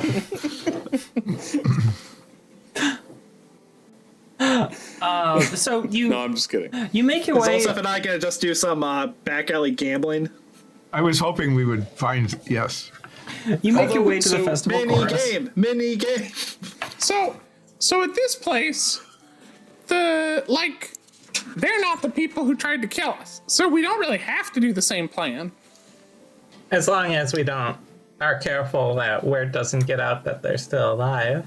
I'll go, it seems like this guy isn't gonna, pay us for killing them if he's gone underground. Yeah, that's my So thinking too. we could probably throw off the charade. Yeah, I think we just all walk in together. Oh, keeping the party together. Now we lose our mini game. Yeah. The I number. was excited for that. I was just rolling for point. It's Although I will stay as Maggie because I can maybe get more info that way. Yeah, and I'll stay as Dormar. Classic Dormar move. Classic Dormar. What a card. When you get to the festival chorus, so this is in sort of the entertainment district of the town. There's a lot of theaters around here. There's a lot of sort of street performers out. And although it's getting late in the evening now, and it's starting to thin out, you all are starting to feel fairly sleepy because you can see the sunrise starting to crest over, and things are quieting down now in the city. But there's still a fair bit of activity, especially in this area, which is always going to be a little bit more late night enjoyment. This is all entertainment, and you understand why this is called the Festival Chorus, given its surroundings. The restaurant is really brightly lit up and has, instead of the normal sort of floaty, firefly-looking lights that you'd seen around the rest of the city, these have that same sort of effect, except they're all sort of bright colors this time. Reds, greens, blues, yellows, all of these different colors mixing together. And this place has the distinct aroma of freshly brewed coffee, espresso being made. This is where the city's night owls come to hang out. Day owls. Yeah, pretty much day owls at this point. And there's this kind of excitement. There's a lot of chattering, a whole lot of people who are still like partially in makeup from performances, and just this really busy, strung out, caffeine-fueled atmosphere going on when you walk in through the front door. And within just a couple of moments after you go through those front doors, a busy and kind of like loosely clothed, so it's all sort of flowing, robes, and it's open down to his the center of his chest, and you can see all this chest hair kind of coming out. This big guy, this big drow comes over and goes, "Maggie, come in. How can I help you?" Yes, I like look over to the bandit like, There's Ludolf. Luda! It's wonderful to see you again. Yes, come in. It's been a while, so it feels like the first time. It's been between one day and 100 years. I hear that you have a job open right now that I've been interested in. Well, we're always hiring in the back, but come, let's talk more privately. All right, I will signal. With just you and him and your giant entourage. He seems pretty, All seven of us. nonplussed by Okay. the entourage of folks that you're bringing with you. My trusted associates. Yeah. And since you have these four bandits who are, for lack of a better word, regulars in this trade, he's not paying any mind. He's not really thinking anything is up with a few new faces. And he leads you through the kitchen and into this back office. And you see that this office is a very comfortable place. Wood-lined walls. There's a cigar sitting in an ashtray that he's clearly been smoking on slowly over the course of this evening. And he's got all sorts of very rare-looking items hung on the walls. Not at all what's out front.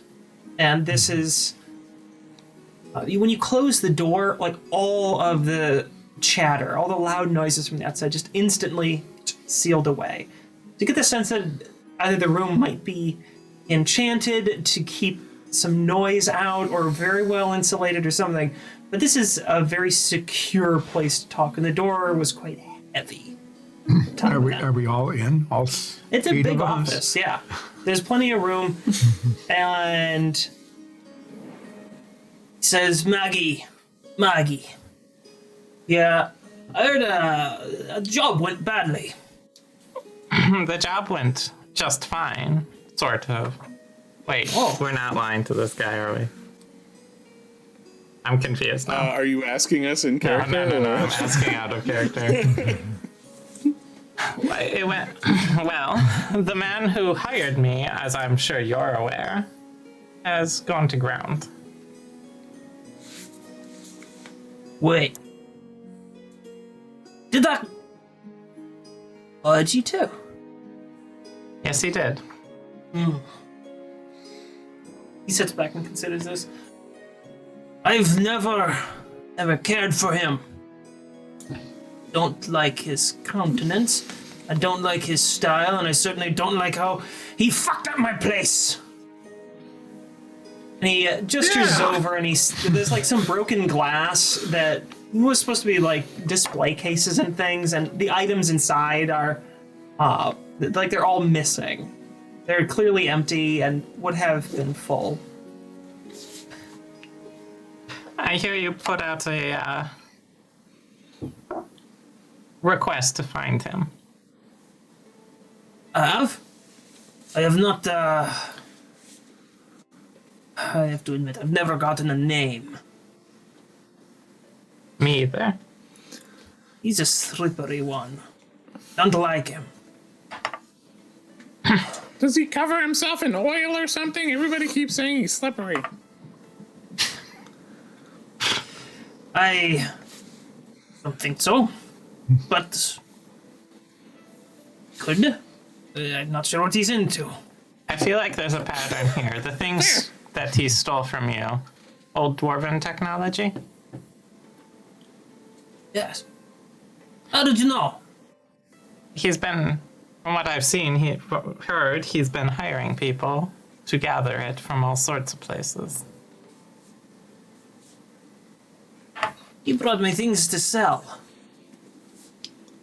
Well, I gave him money, and after scoping us out for a while, he stole from me too. Took all my things, held my men at knife point. Scumbag. Stealing. What a bastard! Stealing from us thieves. That he was on our side. Spit on his name. If we knew This it. would never happen in a thieves guild. No, I bet that he had been expelled if he had ever been a member at all. Tell us about the thieves guild. You should have known something, Ludolf. What are you all talking about? Don't listen to them. They're idiots. Is that a thieves guild? I missed there's this? no thieves guild. There's absolutely a thieves guild. I've been See, thinking. this person is a fence. They would know if there was a thieves guild. Well, no, I'm wondering if I missed out. No, I've been talking with my men here. We've been thinking about starting a thieves guild, and we wanted to bring it up to you since you're the best fence in town. We would obviously need you as part of it. I'll start the thieves guild. He kind of leans back in his chair. Just, I am best fence. You'd be a great grandmaster. No, what? I'm the grandmaster. We already established There is this. no thieves guild. So you are nothing. The grandmaster of the thieves guild has to be a thief. I like this. Anyway, back to business. Yes. The only name I've ever gotten on him is Crom. Crom. It's the only name I've ever heard. Crom. Is that with a B or not? B. I So don't know how to obviously spell not. Not. Crom. How do you spell? Like K-R-U-M? I would spell it with an O. K-R-O-M? Oh, K-R-O. K-R-O-M. Why are you all so bad at names? We're not from here. I We don't heard know the regional I heard a rumor Valley that he Cat might doesn't have. need names. I heard a rumor he might have gone underground. Well, that's what I would do after putting out 1,000 gold hit on him. Nobody fucks with Ludorf. Not even Ludor. No. So, if we find him, can we collect that 1,000 gold? Whoever brings me his head can have that 1,000 gold. Does he have to be dead, or is this a dead or alive situation? I don't care what condition his head comes back in. This Okay. is great, because 1,000 gold is easily divisible by 4. Yes. Of We'll which figure it there are out. not four. There are way more than 4 of us here. So if he comes back intact with head attached to the rest of his body, the reward would be the same as if you just had his head. There is no extra bonus for the rest of him. I don't care about the rest of him. Ah, I see. Just bring me whatever you have. This sounds like a job for non-lethal damage. If we were to go down into the sewers, Why would you go there? I believe he's run underground, quite literally. Seems like a smart place to go. Do you know any entrances? In every sewer grate in the city. What lead you in there? I've heard rumors that people have been opening holes through the grates. I haven't heard of much. I mean, my business is moving things, not keeping an eye on city's infrastructure. If we are going into the sewers, it is most unfortunate that you had traded away the box of smells. I could have made the sewers smell like Axe body spray. Why would you want to make them smell worse? Unsuf, when we go in, just role play as if you're smelling something else. Maggie, I think it's only fair to warn you. You're going after him. It's bound to be dangerous. The things he stole from me, none of that old Furven stuff is safe. It's all dangerous. I don't know all that much about it. I just like some of the prettier things that I've seen over the years. You can check with a friend of mine, though. She runs a small museum here in town. It's a museum of Furven technology. Her name's Todriana. Odriana? Yes. She's a gnome. She's kind and helpful, a bit much at times. We don't know anything about characters who are a bit much. She once dated me, and after Oh, Dish. we went our separate ways, we remained friends. She's helped me acquire some pieces over the years. And she hasn't been struck by this man? I don't know, but if anyone On a has, smooth criminal. if there's anyone who is in danger of being struck, it'll be her. I would go check in on her. Her museum's off of Town Square, 3 blocks to the south. You'll find it. Just tell her I sent you, and she'll make sure to give you anything that you need to help. She can tell you some more about these items, but Aggie, you know I like you. Please be careful. Of course. If I'm going after It's gonna be him, a terrible thing if Maggie dies. since I'm going after him, to help with my success, is there anything that you can loan me, Maggie, that's perhaps magical or expensive to help? Maggie, your sense of humor has never been finer. I will bring it back, assuming I survive. You're such a So joker. smooth. You know I never loan anything out. I know. You scoundrel. Look, be careful out there. You two. He kind of gestures at all of the rest of your entourage. Don't like seeing anyone in our industry get hurt. So be careful. And be wary. This stuff is dangerous. Speaking of which, you don't have anything that you need me to move, do you? I don't think so at the moment, but I might be coming into a whole lot of Furven technology soon. Yeah, I can always move that stuff. I do have one thing that just to mind. Might help you out. I'm worried there's a competitor here in town now. Someone has been moving in on my trade. At least I think they have. There's a warehouse. Was old and abandoned.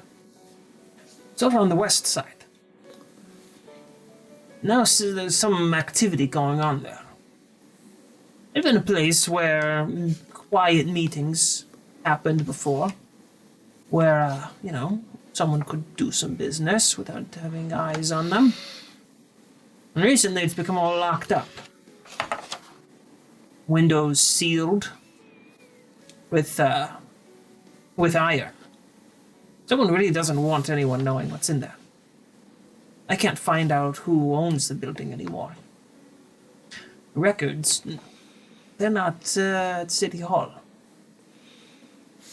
I think something that you might be looking for is there, but my men have not been able to gain access from this side. You might have to go snooping around for a while. Got a guy who's coming into town next couple of days. I asked him to do some reconnaissance in the area, seeing if he saw anything suspicious. I'll let you know what he says. Until then, we'll check out this Adriana. It's a good idea. All right. Yeah. If you feel like it, please grab yourself a drink on the way out. I do. Yeah, it's on the house as always. Thank you, Ludo. Thank you. Thank you. And he presses a little button in the door that you came in through, unlocks, and just swings open. All right. Let's So, go, you my who are- followers. You who are Maggie and used to be Zoria, may I have a La Shalar back, please? I suppose. Thank you. I will follow Zoria out. I will follow as soon as I get my beverage.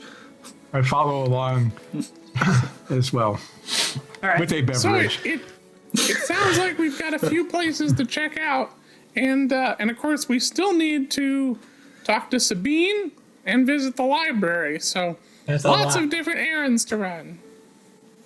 What do we want to do first? Well, I must ask, will we continue to bring our 4 new companions with us wherever we go? No, I think at this point they've fulfilled what our agreement was, even if we didn't find this person. But Yeah. Yes, they certainly outlived their usefulness. no, I mean we're not going to kill you guys. Don't worry. Just give us those the gold. The Grand That- Master that of we the Thieves agreed Guild to. would say that. They And had we'll already give you given the back gold your to weapons, Soria. and you can be on your way. Yeah, they'd already given the Yeah, they gold gave to the us. Oh, gold. I thought they just gave the note. I didn't realize they gave the gold also. Yep. Also, yeah. don't kill us anymore. We don't appreciate that. Well, look, if I get another contract describing you 4, I ain't gonna take the job. Also, sorry about Maggie. I mean, I don't really like her. Oh, okay. She was always, You're welcome. Because we're helping everyone today. she was always making actually mad didn't do jokes that. about how That was short I Commander was. Soloff. Just to be clear, No one here can relate to that. we had only done non-lethal damage. Yeah. We try not to kill people. We just beat the shit out of them. And just ruin all future prospects of jobs because of Yeah. how much pain they'll be in. All right, Thormar, Alley Cat, Big Ralph. Let's go. I thought it was Big Stu. Well, his name's also Ralph, so.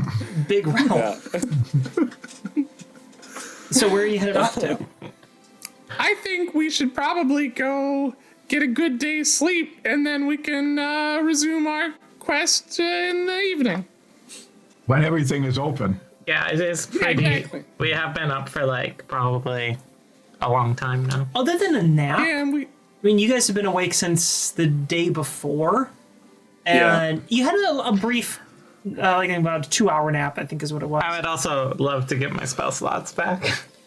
Whatever Yeah, and those I'd are. love to get my fury of the smell back. Yeah, you've been unusually calm. I'm so mellow right now. It's throwing me off, man.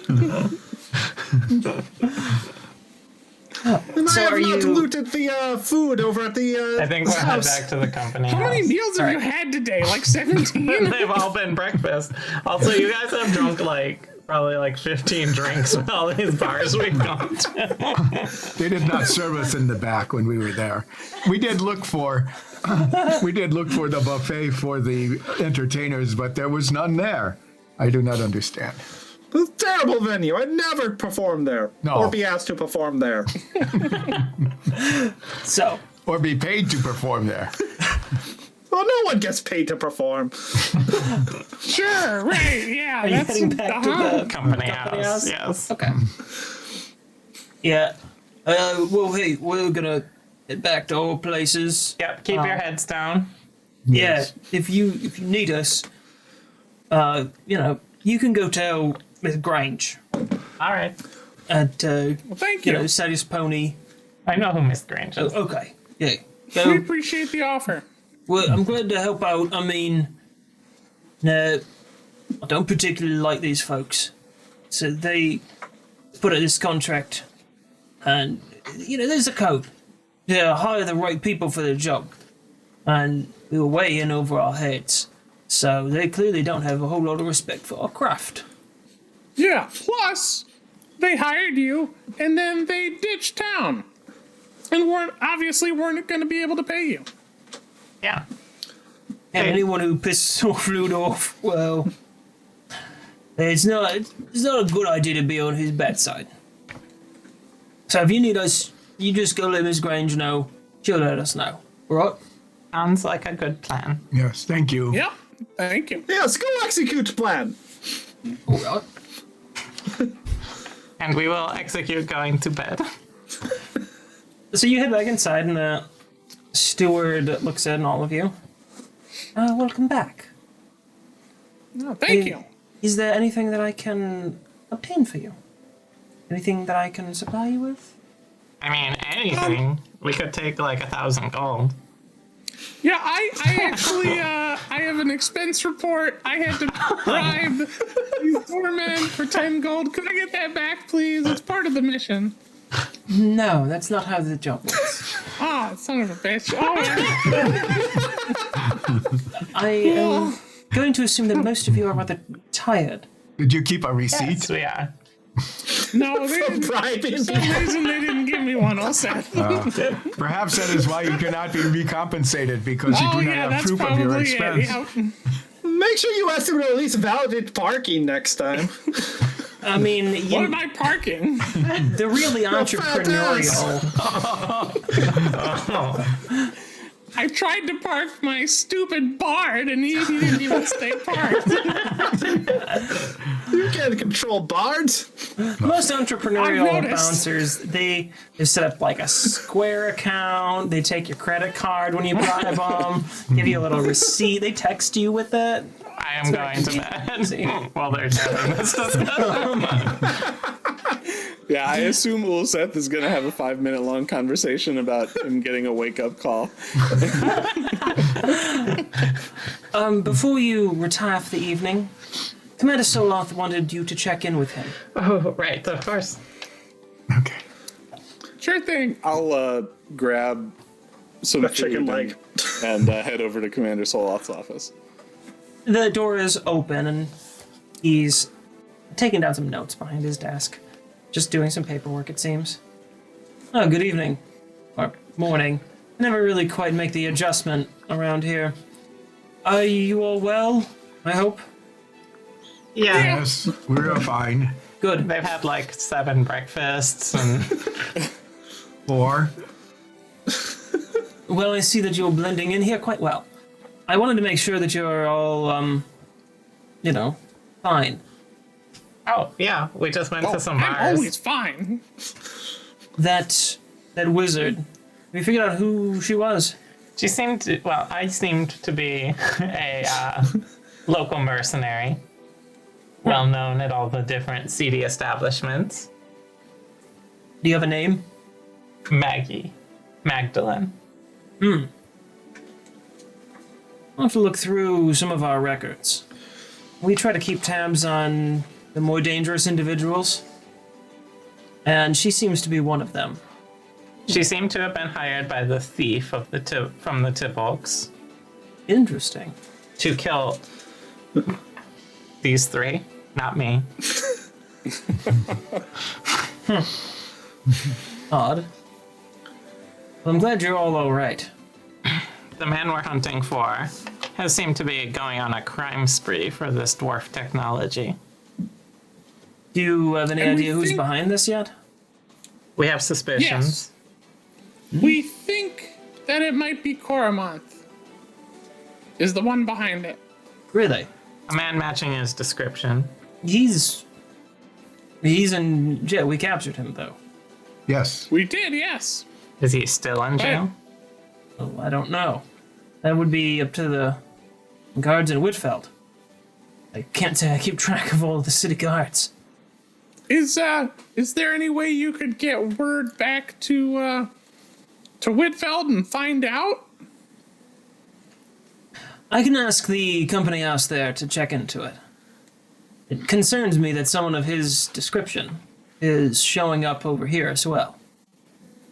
He shouldn't be anywhere near this town, much less out of prison. Yes, and as you know, Much less trying to kill us. yes, especially that part. I don't like that part.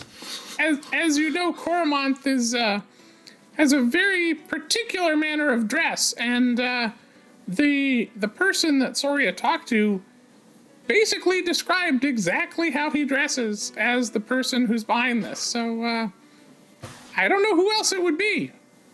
Huh. In the meantime, Also, Thieves Guild. Yeah, there's no Thieves Guild. Not yet. In the Thieves Guild. not yet. No, We've laid the groundwork. no, there's never going to be a Thieves Are you, Guild.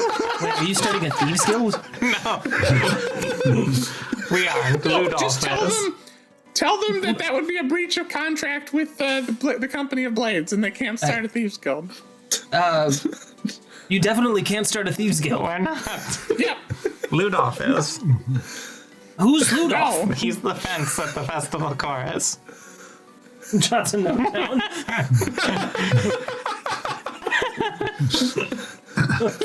And who's on first? Is this part of your code still? What? The whole starting to Thieves Guild? Is that part of your that code? code is getting very murky. No. I could not participate in the creation of a thieves guild if it was made up of actual thieves. Since it's not made of actual thieves, it can make a Thieves I have a Guild. question for you. As long as those who participated did not steal anything, then creating a guild of those who did not steal things would not be in violation of the Code of Remartin. Commander Yeah, Solov, makes total sense. while they're having this conversation. Yes. So this man that we're after has stolen Furven tech not only from Ludolf the Fence and the Tibolks, but also from another farming family apparently, involving a man named Alric.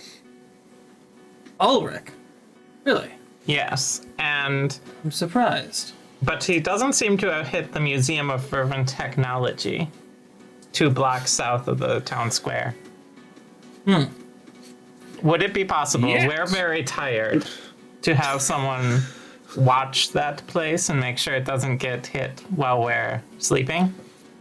And definitely doesn't die, so we have another mystery to resolve. I can go watch it. I actually, well, I know the owner and operator there. Todriana? Yes. Todriana's an old friend. She used to date Ludolf. So that's I'm just reading my notebook to you. that's who she's always going on about. She talks about her ex with some regularity. He's very tall and muscly. Don't forget the right. chest hair. And chest hairy. I'll go spend some time with Todriana. I haven't seen her in a while, and it would be fun to spend a day hanging out with her. It could be that he's just hiding out in the sewers right now and won't make a hit, but they seem desperate for this stuff. Something's going on. Nobody steals Furven tech without some real motivation. No one knows how to use it. Only the Furven guard know anything about how this stuff is put together, and they barely understand it.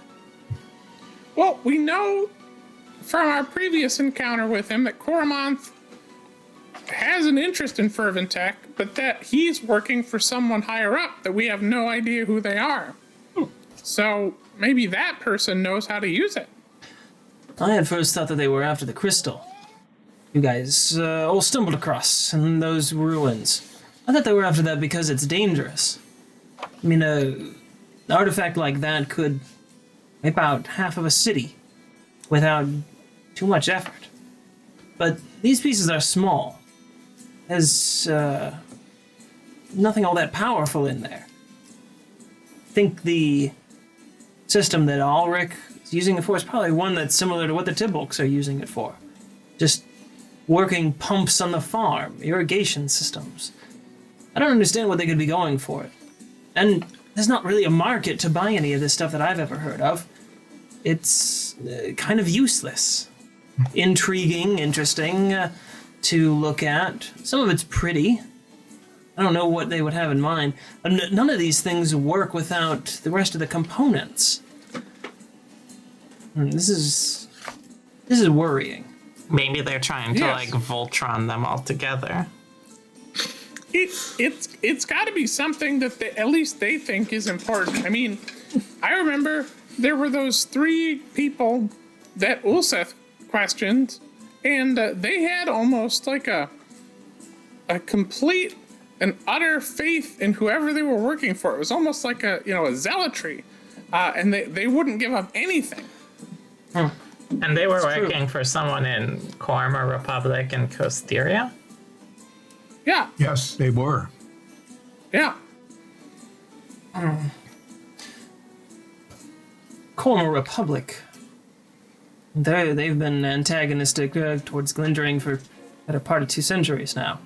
Hardly surprising that they'd be after old tech of theirs.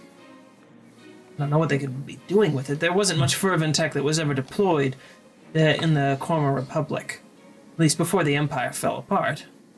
If they've managed to cobble together something, that would be surprising and deeply distressing.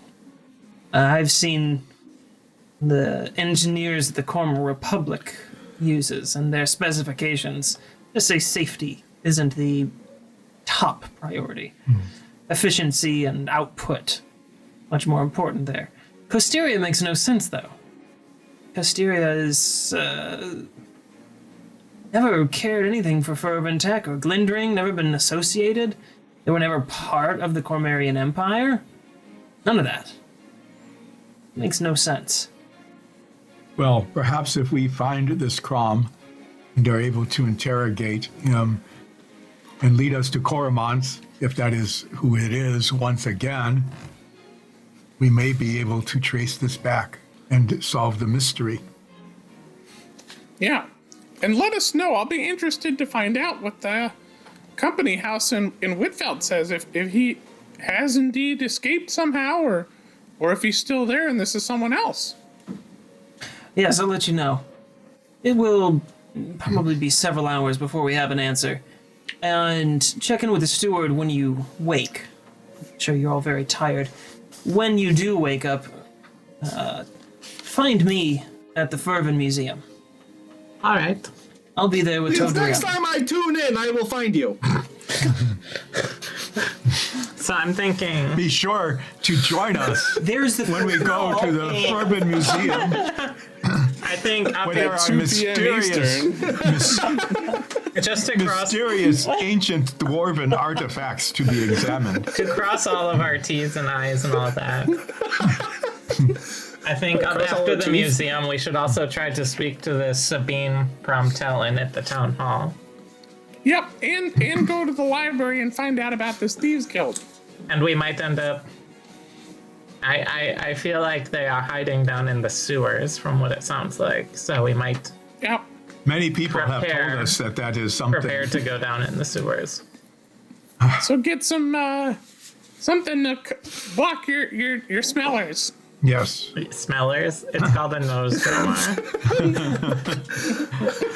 Dromard apparently does not know about anatomical parts. I'll teach you about noses. I can demonstrate a wonderful, wide thank you. variety. I appreciate that, Soria. I'll teach you about doors.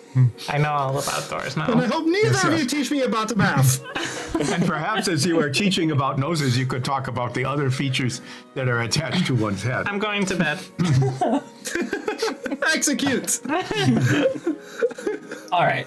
As you bed down for the evening, do any of you want to set an alarm for any particular time the following day, or do you just want to take a nice long rest?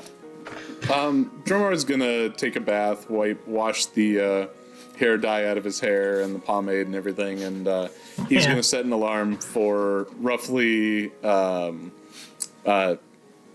like dusk. Okay. I will set an alarm exactly for 8 hours. Okay. I will expect that someone will wake me when it is time to go. Since you asked for And Nines, are you even staying in your room, or are you bedding down in the I'm front gonna- hall? No, I'm going to go to the food, eat as much as I can, and then just sleep somewhere in there. In the food. in the buffet room. Yeah, just right on Just top of like- my plate. Once it is I clean. mean, that's better than what I was picturing, which is like laying on the buffet table. You still have There's to clean it. I'm not a monster. there's a little Yes, you are. there's like a blanket, several blankets and a pillow that have been piled up in the corner, and seem to be left there. Maybe for you. The steward isn't at the front desk at the moment, so you're not sure. But it Then seems I to be just on go to the purpose. box on the other side of the room then. And you all fall asleep, which is where we'll leave off for the session. So, hope you all enjoyed that episode. We will be back next week, back next week, Sunday at 2 p.m.